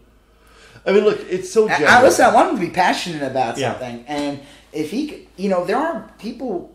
If he frames it, what did he say? He's like, he brought up buyback programs. He is basically saying, listen, I want AR-15s off the street. Yeah. And they were not on the street. Right. There was an assault rifle ban. And then they let it expire. And Bush... Just when you see this little man painting cats, and fucking dogs, and baseball players, like he's some Grandma Moses. Fuck, I call him reverse Hitler. He's like Hitler was this failed artist who became who invaded countries. Yeah. And then George Bush invaded countries. And then became a failed artist. Ironically celebrated in a goofy way. My favorite's the one where he's bathing. You ever seen Yeah. that? It's like his first one. Right. And I love the Onion article. It's like the ghost of the Iraqi child. That's like all his paintings that haunts his dreams. Oh, pointing and streaming. It's like the glowing eyes. So they photoshopped it. It was brilliant. Yeah, they let that expire. And that expired in what, like 2005? Yeah. And you look at the data, right. and you look at how many shootings have happened since. You don't need to be a statistician to figure that out. But like, oh yeah. So within a 10-year period, all of a sudden, you just see a massive, you see gun deaths, but within a 10-year period, you start seeing a massive escalation to the point now where it's every week, every month. Oh, yeah. Every day. Well, there's some that I miss. Like we had talked during our gun control episode, that one out in Gilroy, California, I would have missed. The only reason I really heard about it is because they were talking about it after the Odessa shooting. Right. Well, because it ended up being like, because that one was race-centered. Yeah. And this one was race-centered, so we were like, holy shit. And then I love, though, the one that happened in, was it Ohio? Oh, yeah. Or Toledo? No. What did Trump call it? You think didn't he say Toledo? He screwed up the name. I think Toledo. I can't remember if that was the one where Trump said it was in Toledo, but it was somewhere else, or the reverse. We're not the president. We could fuck this up. Yeah, right. Yeah. And I didn't get a briefing 5 minutes ago. Yeah, I don't have a staff working for me. I have to use my iPhone to look it up. Make sure I don't go on, like, the wrong website. Yeah. Yeah. Well, what? Come on, you want to hear this. What's the website? I was going to use Hard Times. Hard Times. Right. Oh, so according to... what was the one Jay and Silent Bob used? Was it moviepoopHole.net? Yeah, something like that. Right. So, when all the right wing were like trying to like, well, look, this guy was liberal and he shot up, and I'm like, and it's just like, oh god, you guys are like, either don't get it or you're assholes, and you do get it, and you're just doing whataboutism because we want guns up the street. We don't care what the idea. At the end of the day, we like. Some psycho comes in, and the ideology of the person. Yeah, I mean, obviously, if they are this extreme right wing, like not even right wing, like extreme, they have like anti-Semitic, racist views, and they have very strong fascist tendencies. Yeah, that's a tell. Right. But if the person's like, I'm a Bernie supporter, I don't care. Take the gun away. Like, who gives a shit? Oh, good thing. Right. Oh, good. He's on my team. I'm fine with that. It is strange. I mean, I'm real curious to see what happens with Beto. I don't think he's going to be president or the nominee. I don't know that he's going to be a vice president candidate. I don't know what he's going to be. Maybe he'll just be maybe he'll just become a gun rights activist and become a lobbyist to almost become like an inverse NRA. Yeah, and like. Well, you look at what like Andrew Gillum did in Florida, and you look at what Stacey Abrams did in Georgia. And they are taking this third route. They're like, we're not, and they may eventually go back in politics. Yeah, Gilmore will run again. Yeah, but like right now they're not. Like Gilmore's registering voters. Abrams is registering voters. Yeah.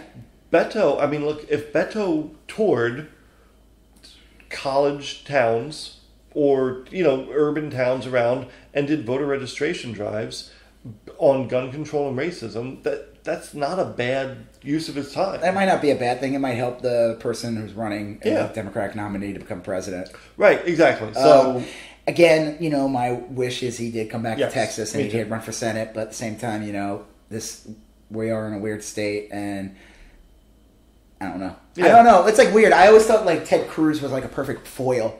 Like he just comes off like a villain, and I always feel like even though Cornyn's an asshole, like he doesn't seem as cartoonish of a villain. He's not as villainous. Yeah, I mean, he's a piece of shit. I mean, you hear him speak and say things, but yes, he's a horrible person. I think this Ted Cruz just looks like a cartoon that we look at him differently. There were like scientific studies on like they punch him in the face. Yeah, like he's just very unlike no, that's like a scientific study that. We just want to punch him in the face. We don't have a choice. No, it was the joke. The joke was the punching in the face. But they said, like, look, some people have facial makeups that make them unlikable. Like a villain. He looks like you're revolted. Punch the Clown, right. Remember that like puppet? Yes. And so he looked like, he looked a melting bag of dog shit. Right.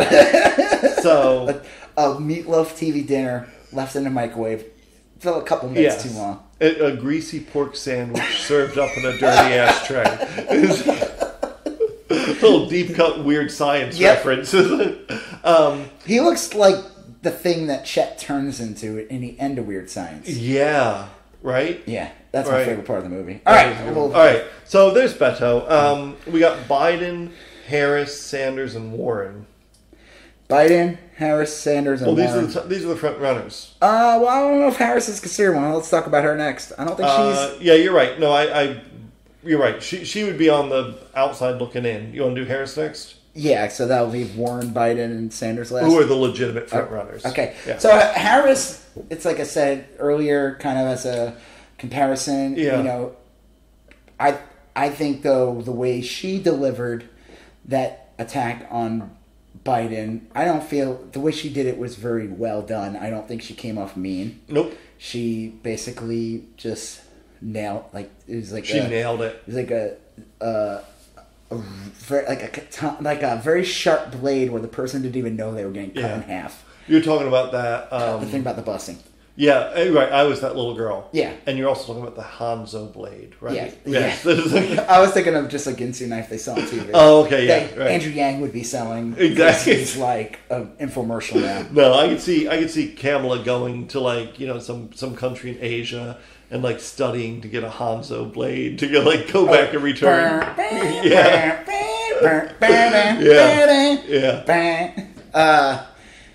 I love Kill Bill. That's a great one. So, yeah, I think she's this, but then the shittiest candidate said something that she should have been fully prepared to rebuttal on any of them.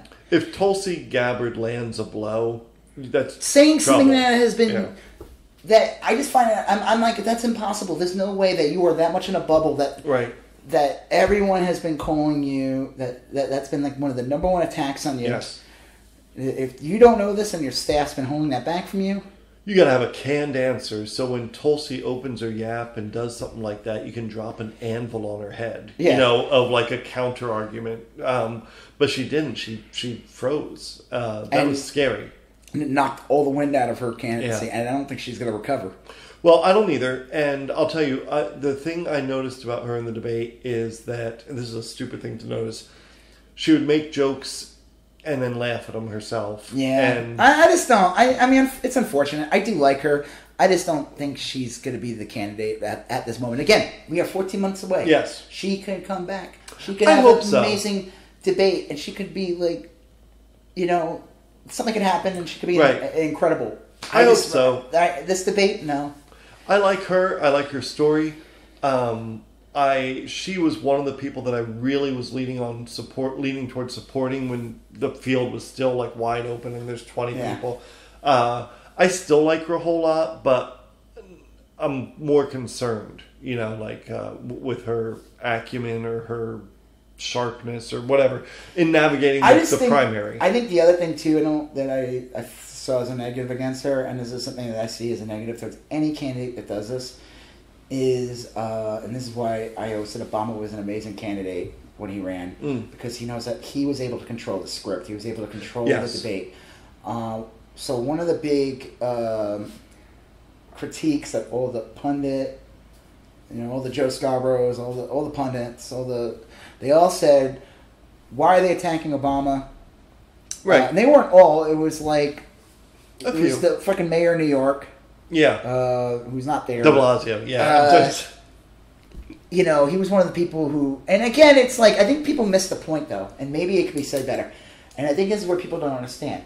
I don't think they're not attacking Obama. We are progressives. We want to progress. Right. We want things to get better. We don't want things to be where Obama was. When Obama was president, he was handed a pile of shit from George W. Bush. Right, and he took us forward. And he took us forward. The whole idea is to then keep going forward from there. We don't want to just be locked in where Obama was. Right. So maybe there's a better way to phrase it. Maybe that's a good point. There's an argument to be had, and you can even say, listen, we're not attacking Obama. We are not attacking, when we go against Joe Biden. A good way to attack Joe Biden or to attack the punditry class to say, listen, as progressives and liberals and Democrats, we don't want to just be locked in. Right. We appreciate what Obama did. And now we want to take the baton. Right. He blazed a trail. And we want to keep going. Yeah. Because that would do better. That would be a better. Well, that's a great his point. legacy. That would be better for everyone. That would do his legacy good. That wouldn't be an attack on his legacy. That wouldn't be an attack on anyone. So I find it complete bullshit when you hear them saying like, "Oh, the Democrats were attacking." Why would you do that? Why would Republicans don't do that? Well, Republicans are like, they want to sell the past. Right. They bring up Reagan. They mythologize him as if he was this amazing thing. But he's like a cartoon that doesn't exist. Yeah. He's a myth, and they sell this because the whole idea is to go backwards. It's not to go forward. So it's easy to say that Democrats should not be doing that. You can say the ideals of JFK. You can say the ideals of Obama. You can say all those different things. But you want to say, I want to go forward. Yeah, there's nothing wrong with saying we want to build on what Obama did.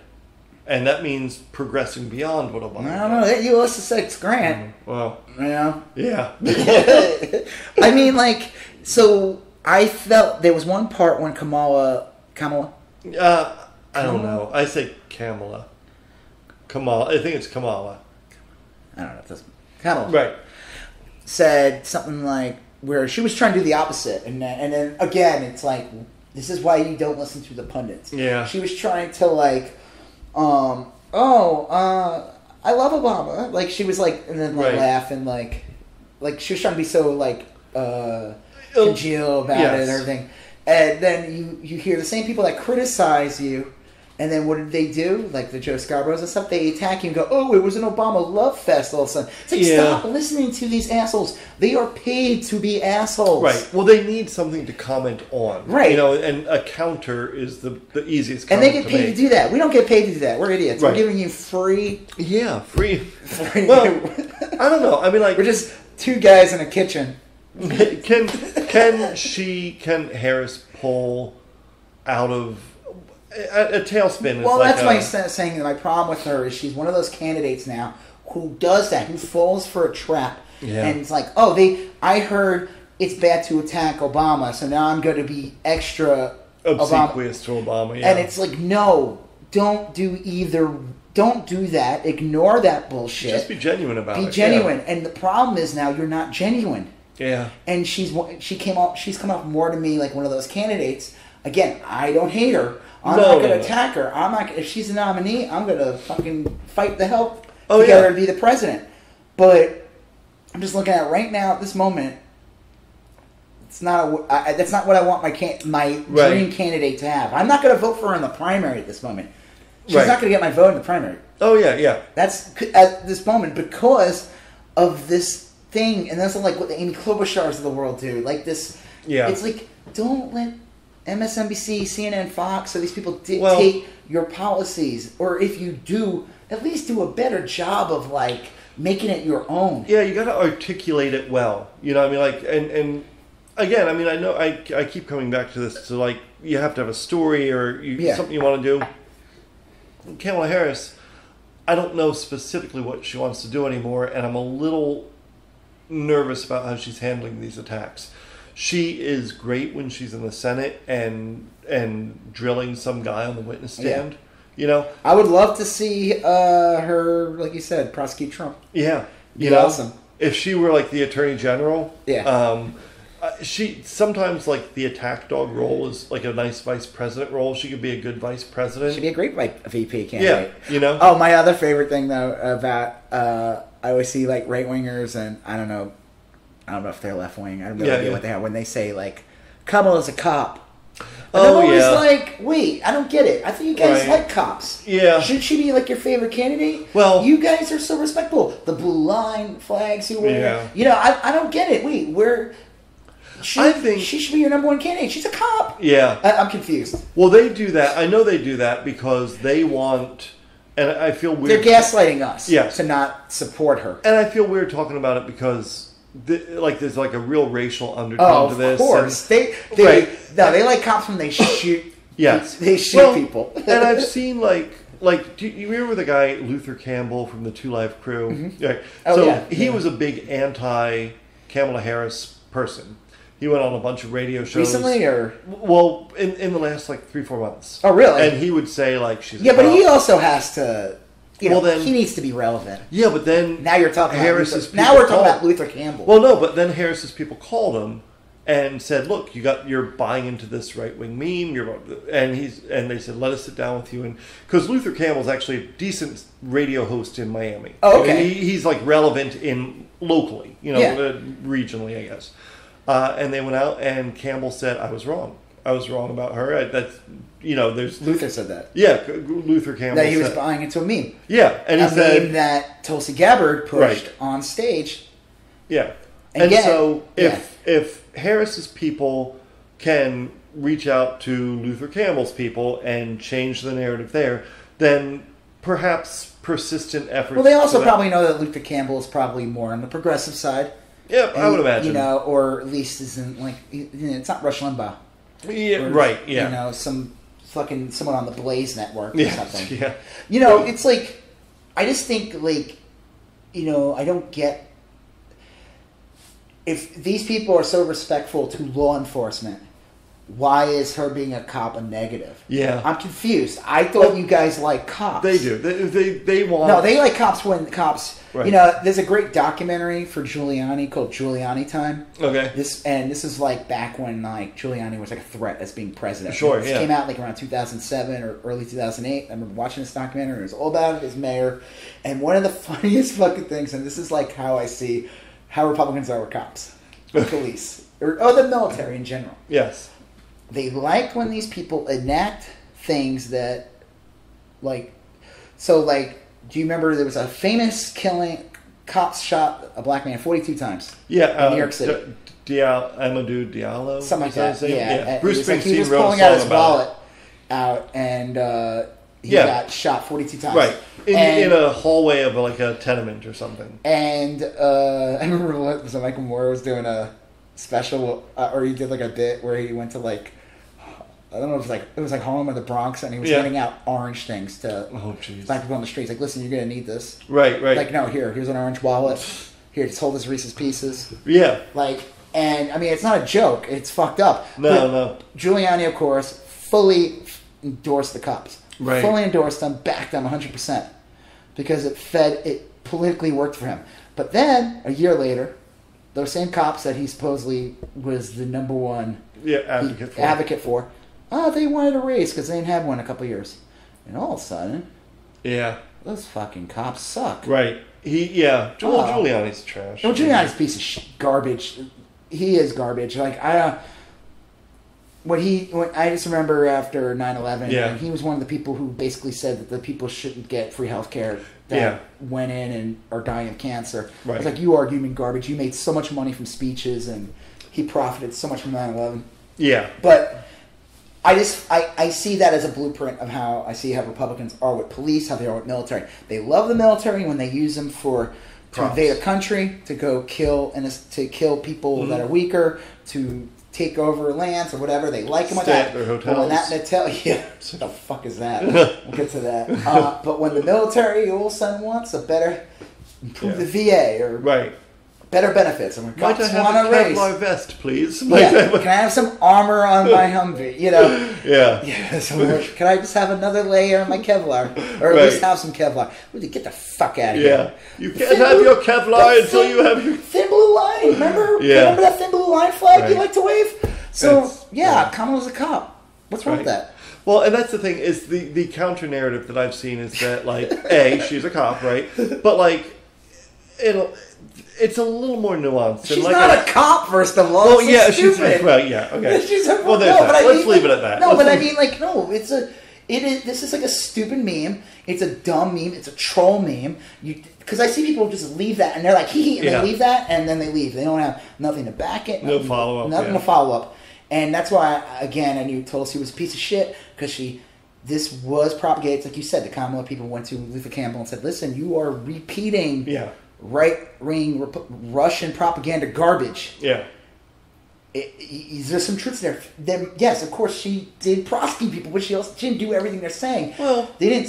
They're simplifying it. Yeah, and look, like some of the victims were people of color of those crimes. You know what I mean? Like these are women, right? You know what I mean? Like it's she's a little like more nuanced. she's like I saw pictures of the people that were harmed and were killed. Yeah, so it's a little more nuanced than she's a cop. Like a lot more nuanced. It's this bullshit, but I like her. I'm rooting for her. I just she doesn't have my vote in the primary. I just think she needs to don't respond to the pundit class.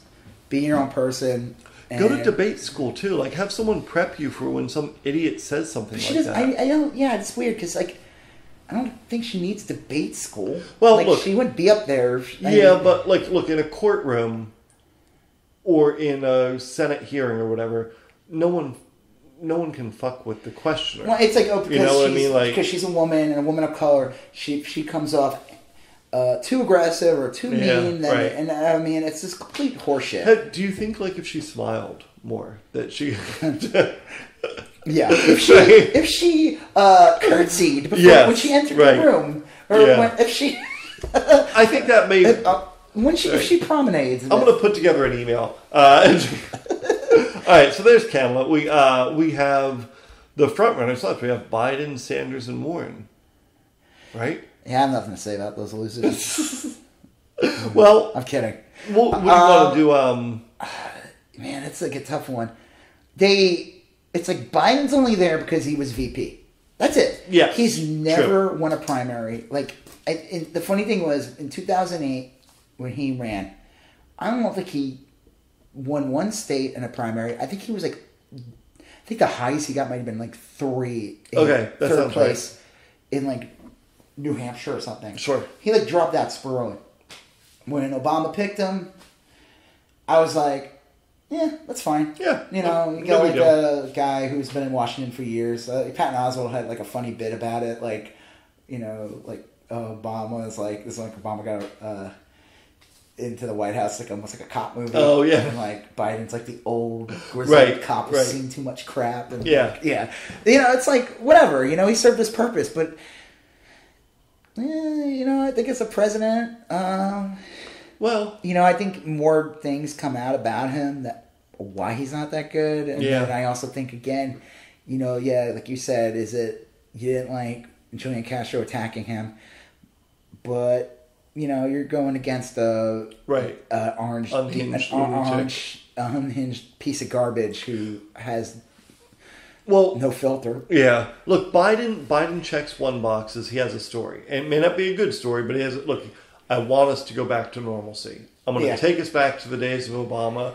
And all of a sudden, you're going to wake up and it's going to feel like 2015 again or something. I just find it funny because it's I mean, that's not a bad thing that he had. It may not be. We are going to have to go backwards to go forward. Yes. It may not be the most compelling narrative. It may not be what you were hoping for, but it's not a bad... Because 2015 was, compared to 2019, is progressive. Right. It was a much different era. You didn't have... attempted rapists in the Supreme Court. You didn't have all these horrible things happening. And you who would have thought? What would Tobin? Maybe he would have stayed at Tobin's house. Well, so you. I'm talking about Kavanaugh. Yeah, just for in case everybody's. It's not a bad story. It's not maybe something you're going to go parading through the streets for, but shit, if someone said, hey, I could wave a wand and it's 2015. I mean, I don't want to be 2015 myself. No. But I'm talking on a political stance. Yeah, right, yes. I wouldn't mind it. I'm not saying it's again, I find it really funny. It's I could tell you a reason why I don't like him. One thing I didn't like, I saw people were attacking him was they were making jokes oh, let's have a drink every time Biden brings up his dead son. And I'm like, how's that funny? Right, that's not, look. His son died of cancer. What the fuck is wrong with right? That's not funny. And look, Biden's been anybody. I wouldn't fault anyone for having problems with individual decisions Biden made. I think back in the day when the world was a much different place. He has a tragic story. Yeah. He has a wife and kid. His whole his wife and daughter. Yes. Was there any other kids, or was just? I don't remember, but his wife and a kid or two perished in a car crash in like the early 70s, yes. And his one kid lived. Yep. I think that's when he died. Yeah, Bo. Yeah, he lived, and you see him going to the hospital. There's pictures of it. I mean, there's a tragic story to it. There's like a long history. I will say the problem with him is, and this is where I got a problem with some progressive people or liberals or people who are claiming it. I don't understand. I'm not saying I want Biden as president. I'm not saying I want modern. I don't want any of that. But what I don't get is when you have literal fascists running the country. Yeah. You have a Supreme Court that is literally going to be Trump for the next 30 years. Yep. The remainder of most people's lives. Are going to have a Trump Supreme Court. Yeah. If he gets reelected again, your kids are going to be dealing with the Trump Supreme Court. People like Gorsuch. And Kavanaugh are young. Yeah. Republicans have this like amazing knack to get like 45-year-olds, and it's a lifetime position. Guess what? They will live another 45 years. Yeah. And if they retire, they'll retire when the Republican's president. Like they said that guarantee Clinton Thomas will retire if Trump gets reelected.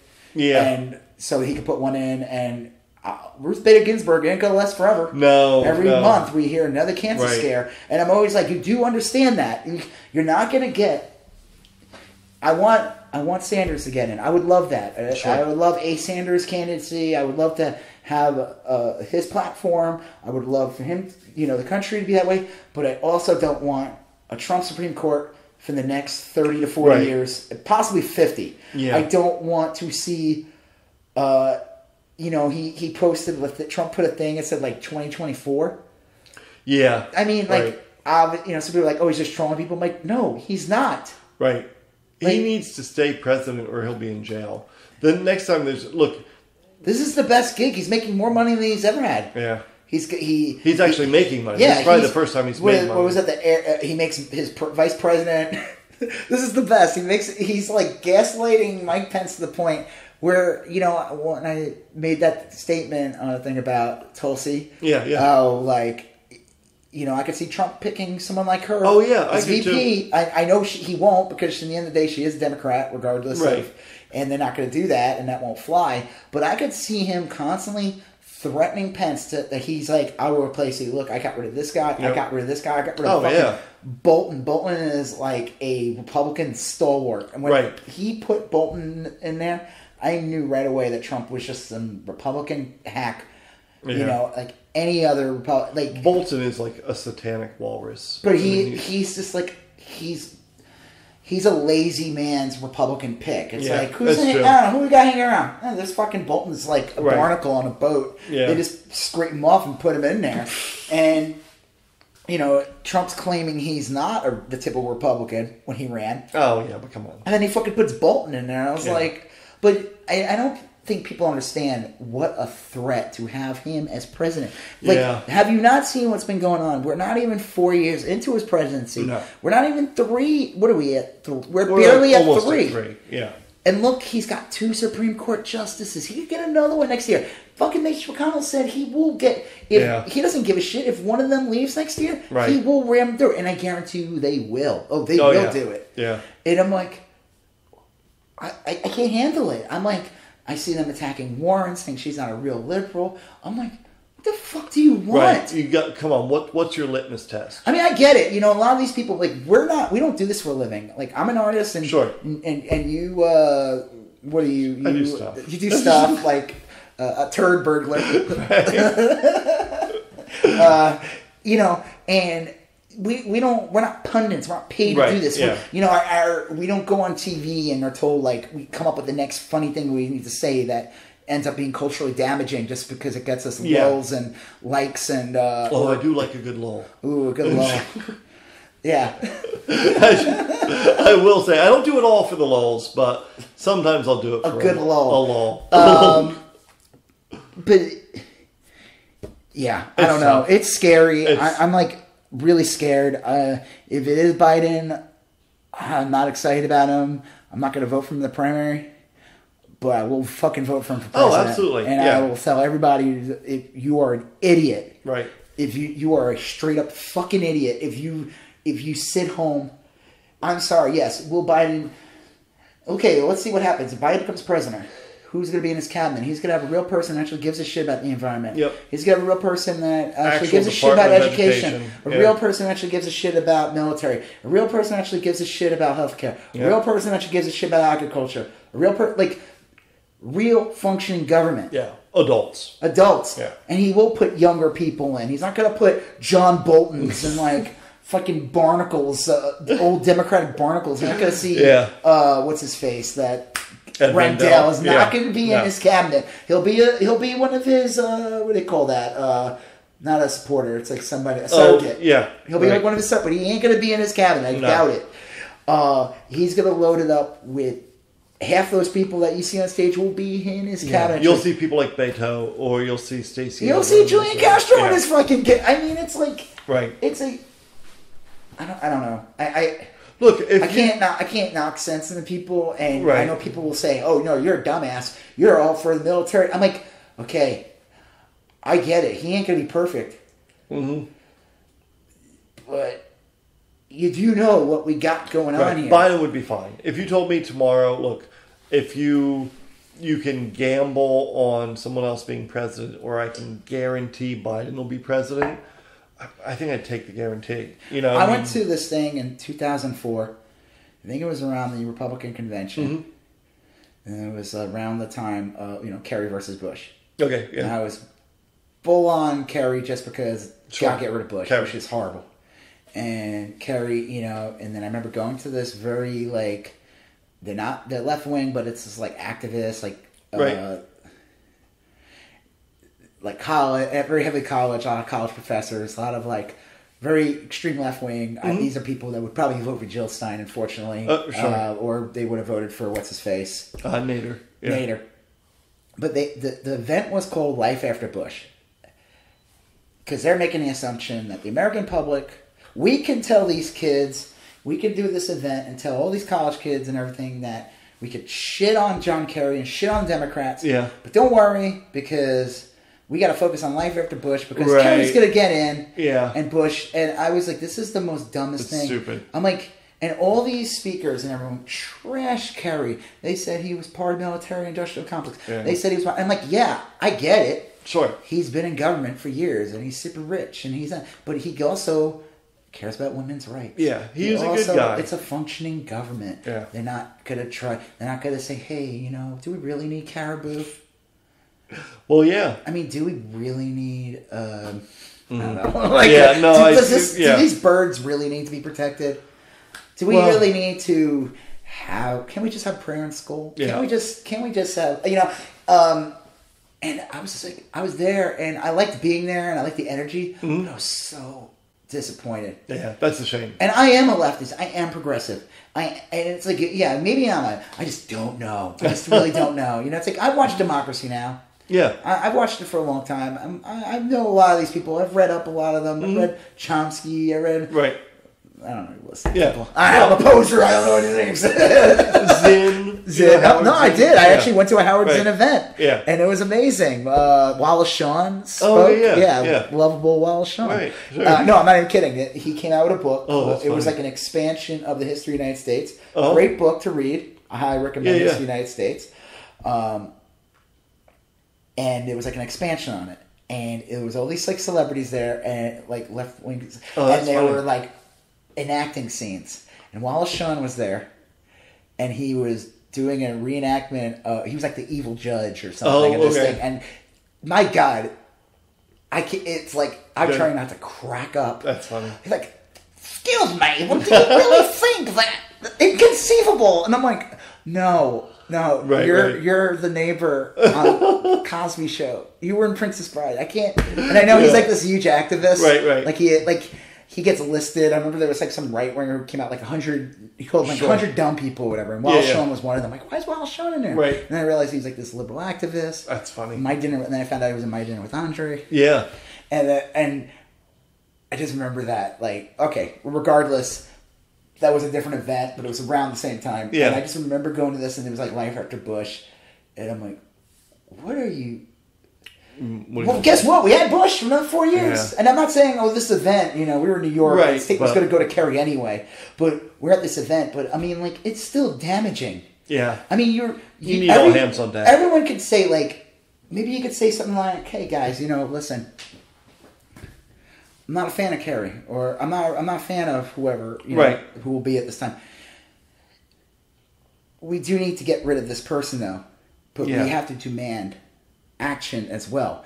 And I always said the same thing about Hillary Clinton, and I'll say it again, whoever gets in. Mm-hmm. If it ends up, let's say Biden is the nominee. Right. The door is not even just slammed shut now. It's broken. Yeah. And the walls are collapsing. Right. You gotta move quickly. If Hillary Clinton was president, the door would be open. Yeah. It may not have been wide open as we want, but it would be open. You get in. Yeah. And I tell people that. And I remember going to this thing. I think I told you about this. This was after Trump won. I went to this resistance group, and it was the weirdest thing. Yeah. Half of them weren't Democrats, and there was or they weren't leftists, and they were getting mad at me because I was saying we should be supporting a candidate. Right. And he's like, well, we're resisting. I'm like, well, what are you resisting? I mean, unfortunately, the only thing that's gonna get Trump out now is to a new candidate, prop up a Democratic candidate. And like I said, there was this dumb kid who was like, I don't think either party's done anything for me. I'm like, what are you even here for? Yeah. Kid using his white privilege saying that. I was like, you really don't have a clue, do you? No. But I said that. I said, the door is slammed shut now. Yeah. You're not getting in. So, yeah, I mean, listen, if Biden's a candidate, I'm not excited. No, but I'll punch my ticket. Absolutely, I will. I will tell everybody. He could do it in a way. Look, people have said he might try saying, I'm just going to do one term. I'm going to bring on Stacey Abrams. She's going to... I don't like that, though. I don't like it either. I'd rather he brings somebody who's from...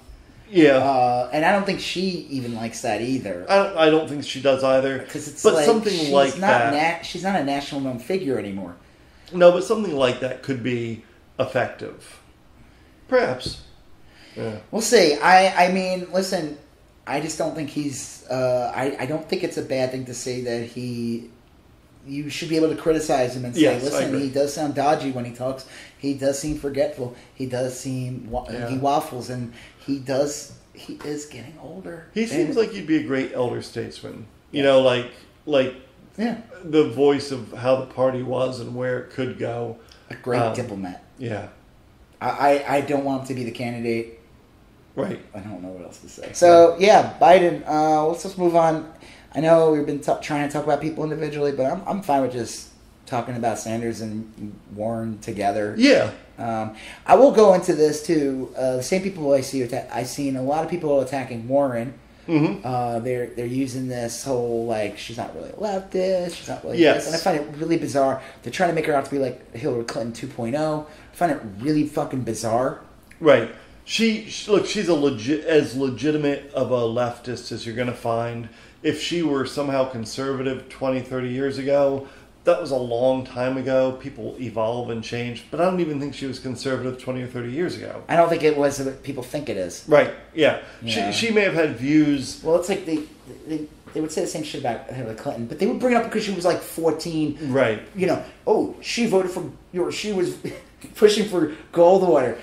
She was 14. In a student election or something, yeah. My son's going to do whatever the fuck I tell him to do. He's 9, it's it's the stupidest thing. Oh, yeah, 14. Everyone knows that at 14, everyone's political ideology is completely solidified. Right. I've always been... I read Marxist theory at the age of 9, and Right. Well, look, here's the thing with Warren and Sanders is that they're similar in some ways. They have some similarities. And I like Warren a lot. And I like Bernie just fine, but I like Warren better than Bernie. And I have a segment of friends that are Bernie or bust. And they're the kind, unhelpfully, that will say, if Bernie's not the nominee, I'm not voting. Yeah, that's dumb. It's dumb. I would even think Bernie would say that's dumb. I think so, too. And he said that to his supporters in 2016. Right. And I think vote for Hillary. He did, Well, look, if you like Bernie, there's enough about Warren to like, so that if Bernie's not nominated, you can vote for Warren. And but she didn't say this. She didn't say that. Then you're an idiot. Like, there's smart Bernie, and there's plenty of smart Bernie supporters. The majority are smart folk.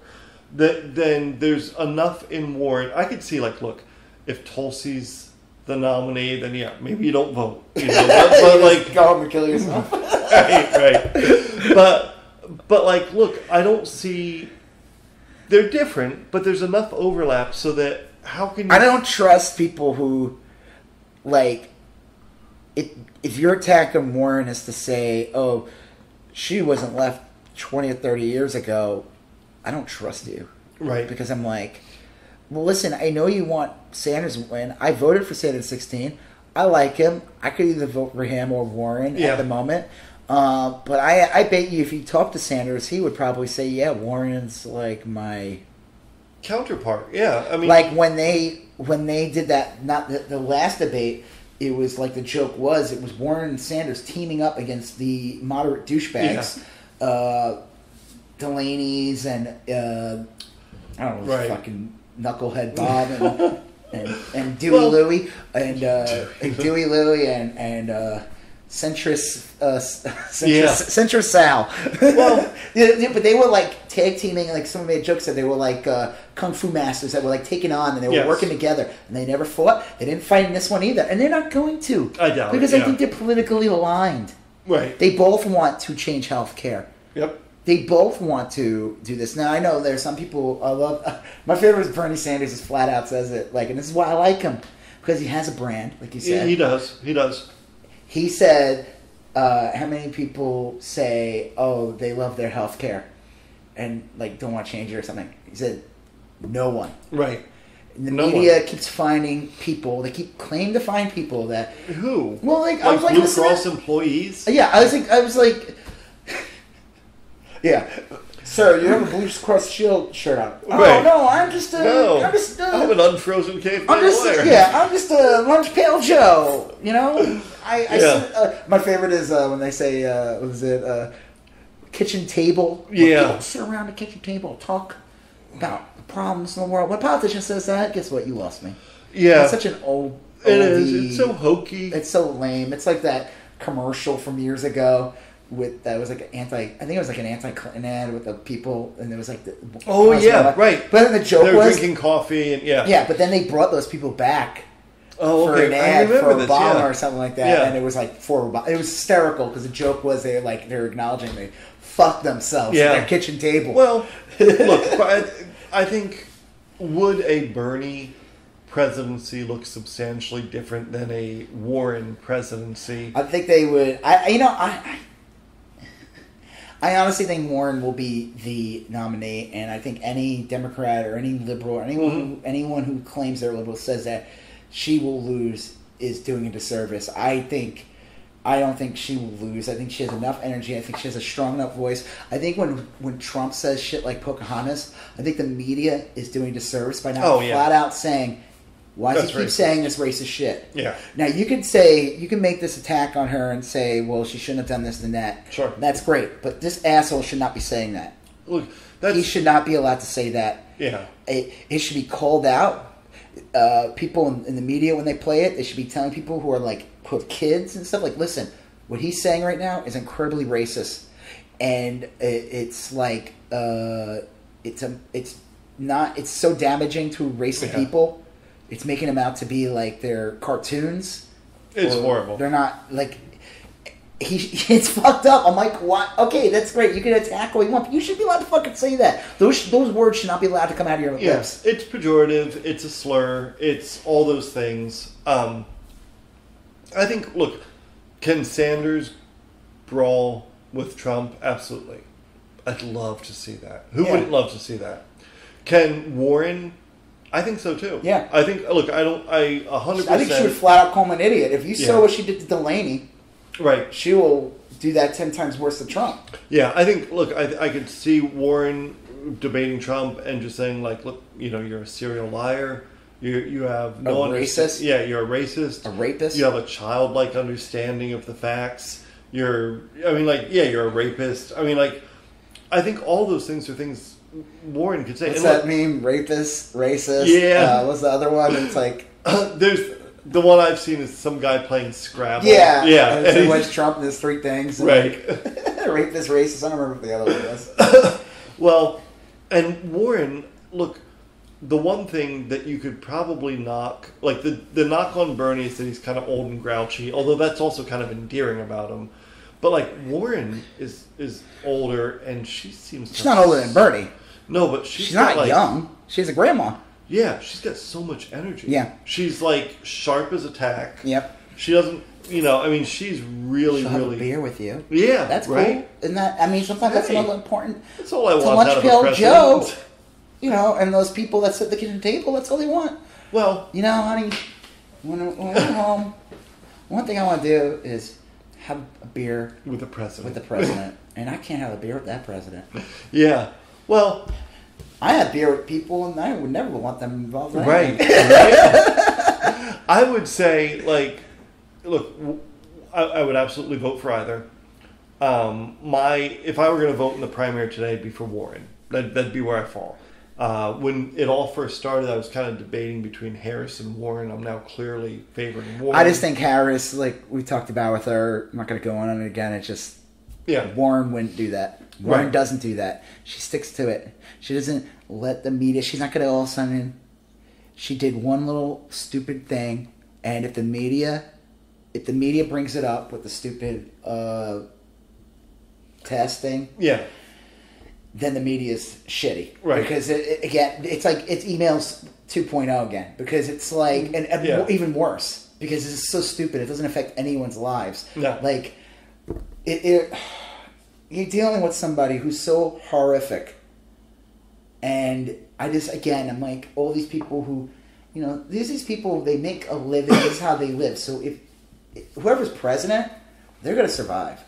Because they get their money from doing political they go to events. This is how they make their money. Oh, yeah. I make my money by selling artwork. And at the end of the day, I do conventions and I sell things. I'm an artist. Yes. I don't make my money doing this.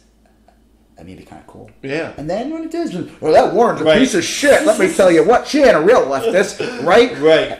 And I'd like to thank sponsors. General Motors. Sponsors. This brought to you by Halliburton. Well, did you see that thing on, I think it was, whatever Jim Cramer is on, where Jim Cramer was talking about... Oh, yeah. Yeah. Okay, so this is actually, what's funny when you bring that up. Yeah. Is that, and then I go watch things like Young Turks. Sure. And they're saying that this is actually a screw job.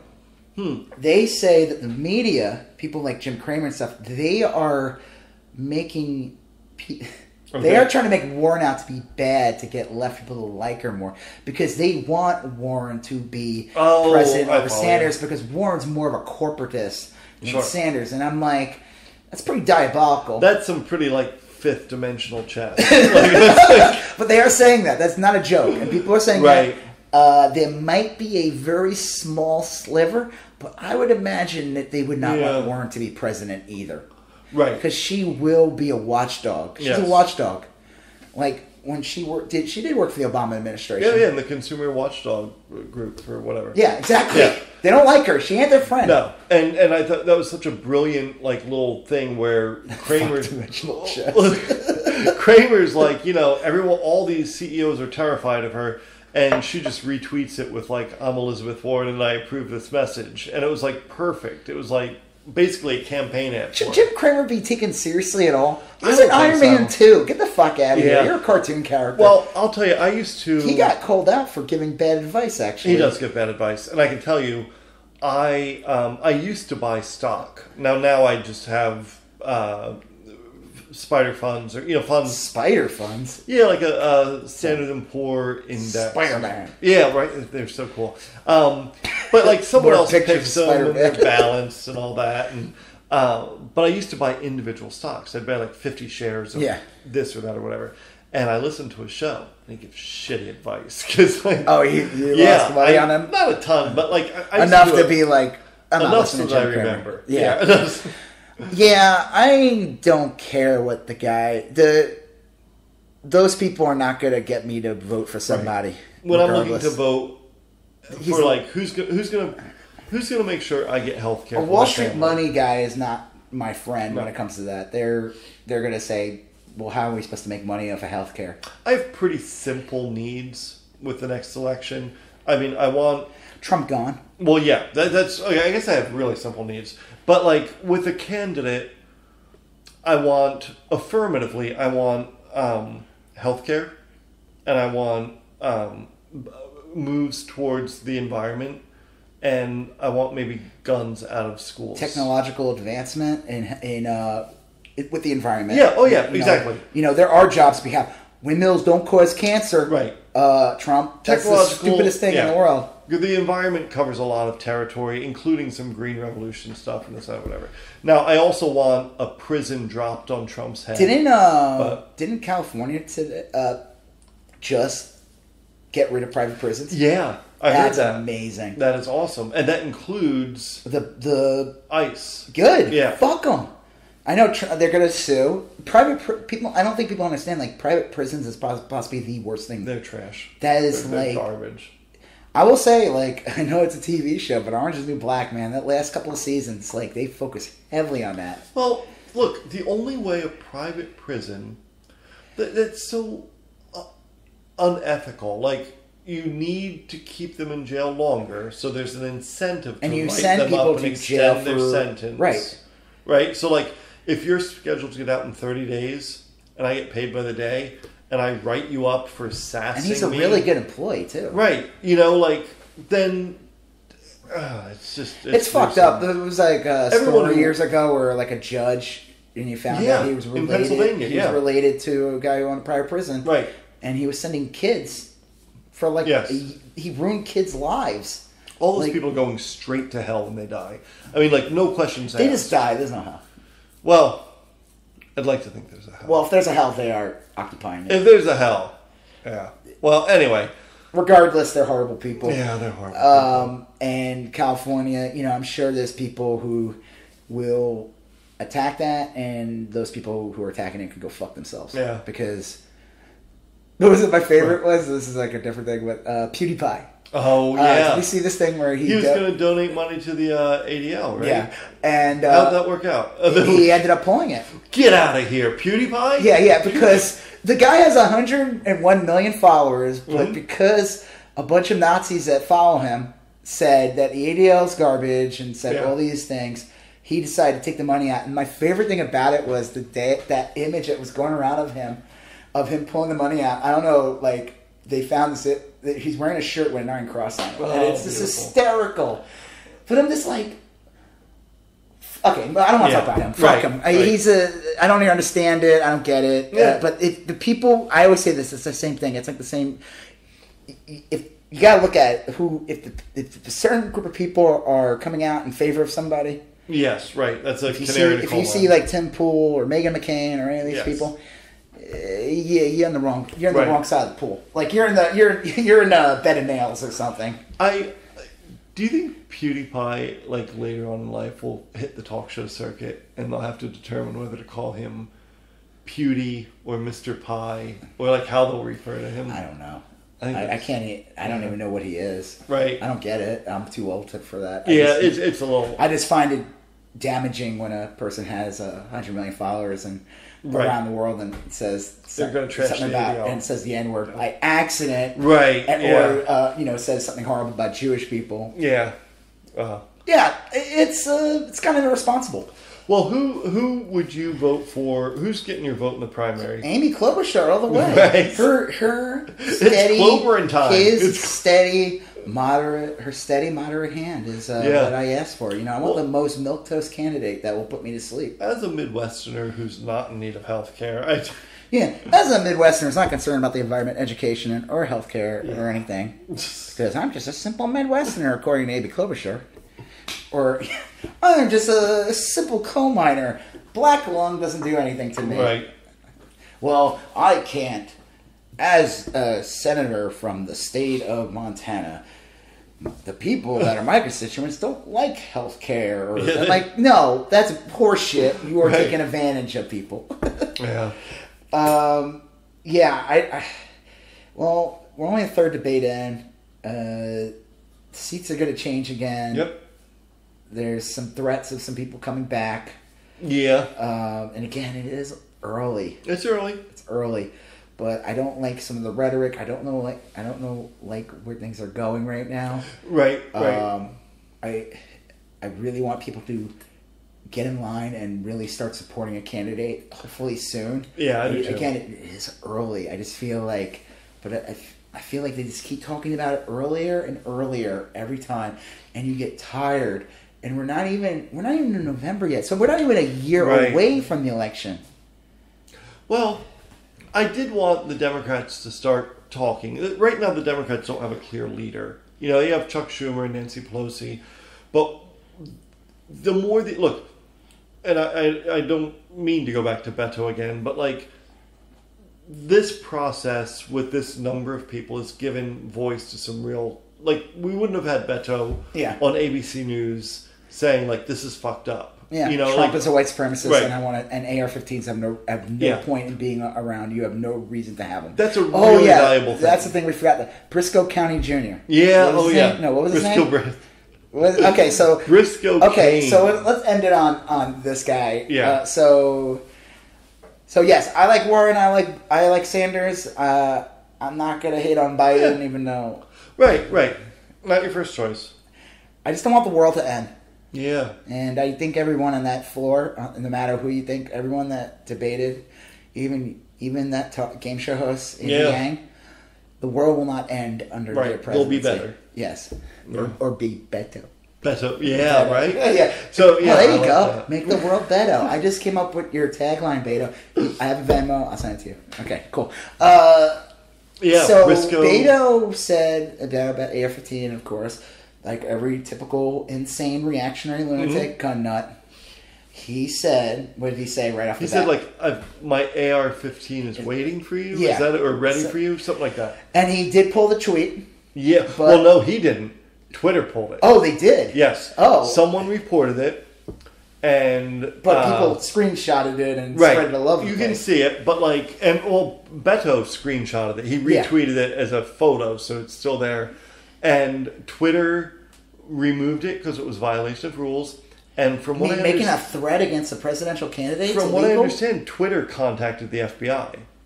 Twitter did a routine. And this guy's a congressman, right? In Texas, where is he? Right. Do you know where he's located? No, it's a small town, if I remember right. But again, simple potato spuds simple folk that don't like healthcare. They don't like the environment. Simple Jack. They just want simple Jack. A town full of simple Jacks where Briscoe what? Briscoe Kane. Briscoe Kane can thrive. Right. Well, he's an attorney. We just like DQ, and we like church, and we like football. Are you going to take any three away from me? Right. No, I will allow you to go to DQ. I will allow you to go to church, and I'll allow you to watch all the football you want. Yeah. Yay! Right? DQ. Exactly. That's what it should be. It should be like you have to turn in your AR-15, but in exchange, you get a pint of Bluebell ice cream. You get like a voucher booklet for Whataburger. Oh, nice. And like tickets Chick-fil-A. To the UT game. And yeah, there you go. Just play into like their lifestyle. Listen, you're losing your AR-15, but we're giving you like a couple of months. Yeah, you know, a pair of truck nuts. You could go to Bass Pro and buy a fishing. Right. We would hope you don't buy a gun, but like one of those little decorative bass that sing. Yeah, like on a plaque. You can buy a Blue Comedy. What were those guys? Jeff Foxworthy, Jeff Foxman, and Larry the internet dude, or whatever his name. Larry the internet dude. Larry the IT guy. Well, did you unplug it? Yuck. Did you turn it off? Well, I think that's what he says, right? I think so. Okay. But like the guy, so Beto had said we're gonna. Hey, you think we're gonna take your AR-15s? You're right. We are. You're gonna have to sell them back to the government.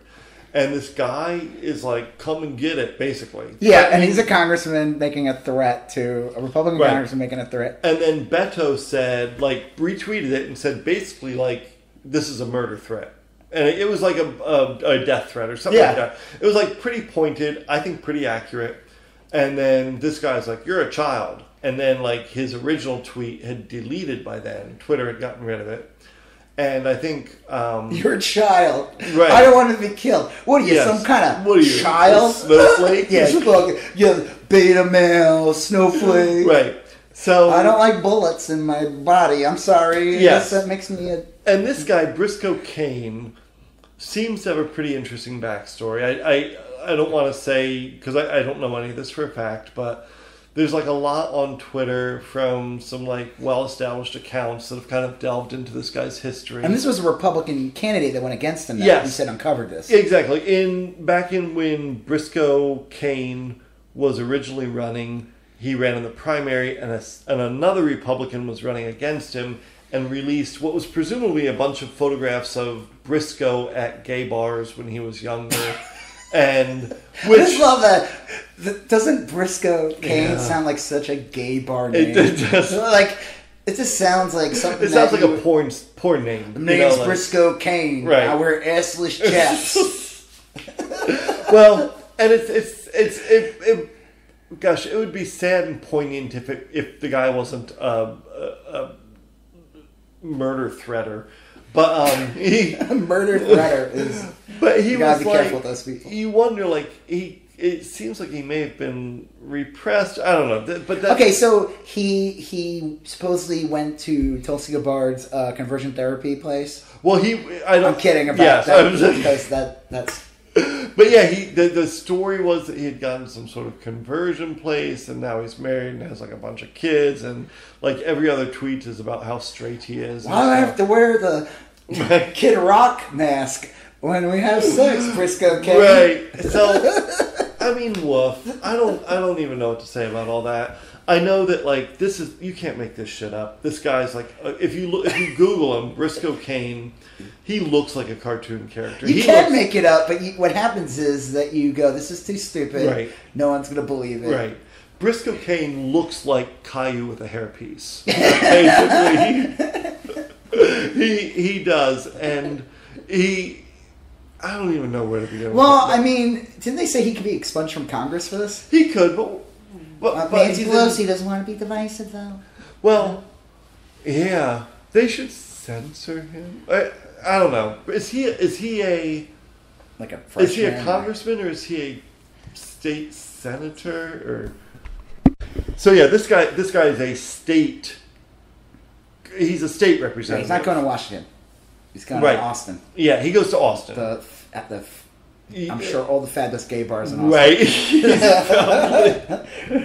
He probably goes to Austin a lot. You're supposed to not wear the assless chaps at the State House. Yeah. So that's.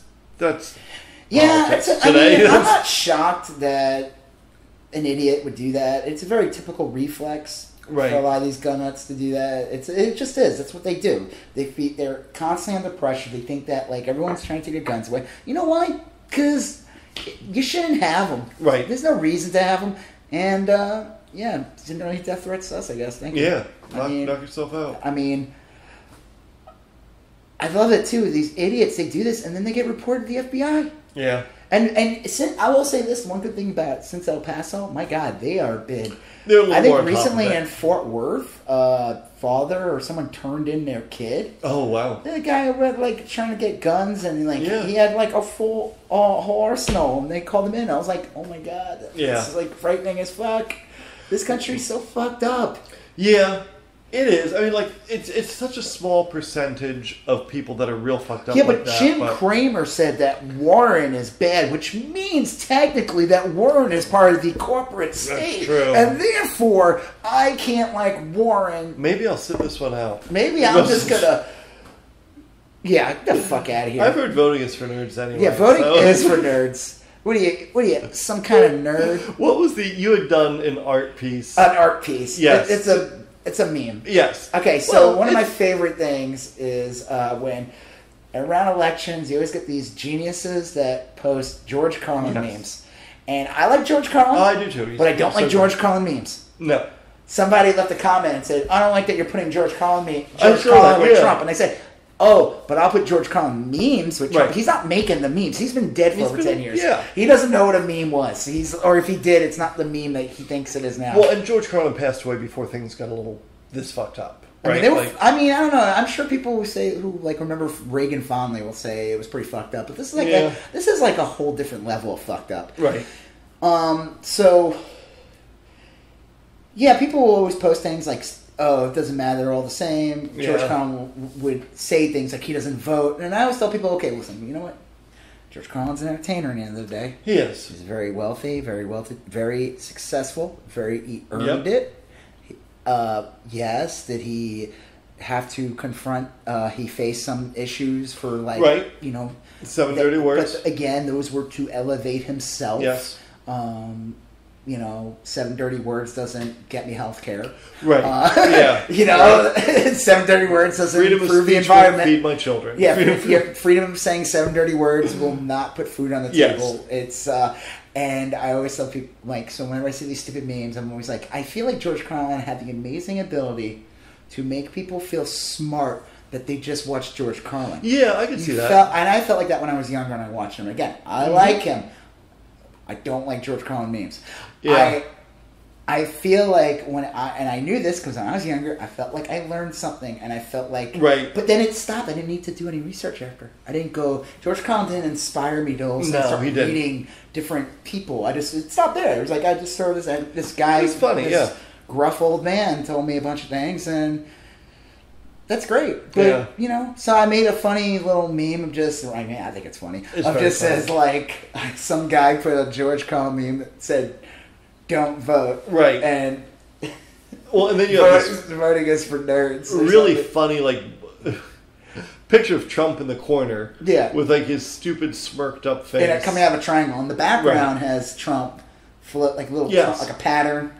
And it just says voting is for nerds. What are you, some kind of nerd? Yeah, right. And then on the bottom it says brought to you by the billionaires. Right.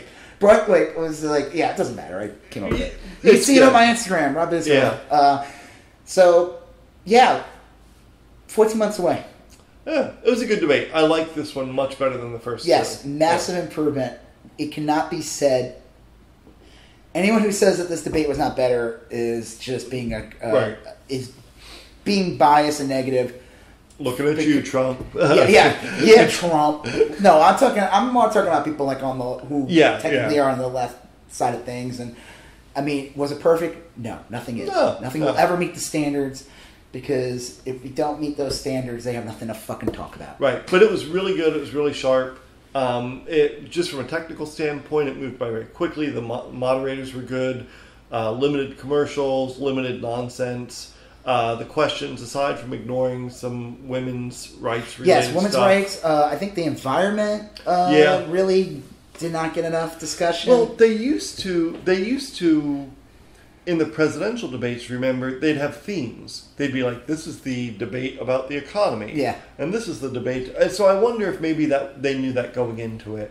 I think also the other thing is, I'm like, should they be attacking Trump more? I think that every candidate should be attacking Trump. Yes, all the time. All the time. I think that every one of them, if they are not attacking Trump on stage... That's a moment wasted. And I'm not saying that the whole thing needs to be... But there should be like a sentence like this, oh yeah, and fuck you, Trump. Right. I would have something a little better. But, something like that. Something where you're, and like... you don't get your opportunity and you use it to just regurgitate right-wing Russian propaganda. Well, Harris uses that phrase, prosecute the case against Trump, a lot. And that's like because she's a cop. Yeah, well... Remember, and I hate cops, but I also love cops. It's very confusing. It's weird. Yeah, it is. I respect them, but at the same time, right, it's a very... I don't know. I'm like a series of contradictions. It's a riddle. All right. Well, that's it. That's the debate. Right? Yep. And we'll be, we'll get back to our regular programming. Gump-tastic programs. Yeah. Well, one day I got 100 pages of notes. Yeah. And I'm just got to rewatch Forrest Gump at least another 16 more times. Right. But we'll do a movie next. Yeah, probably. Let's talk about Alf. Yeah. There you go. All right. I'm Rob Israel. I'm Joseph K. You still going on about that. Thank you for listening to You Still Going On About That with myself, Rob Israel, and Joseph K. Remember, you can find us on iTunes, YouTube, Spotify, Google Play, CastBox, and Podbean. So remember to like and subscribe, share, comment, leave us a basket of fruit or candy, Thank you for listening. All right, later. Bye.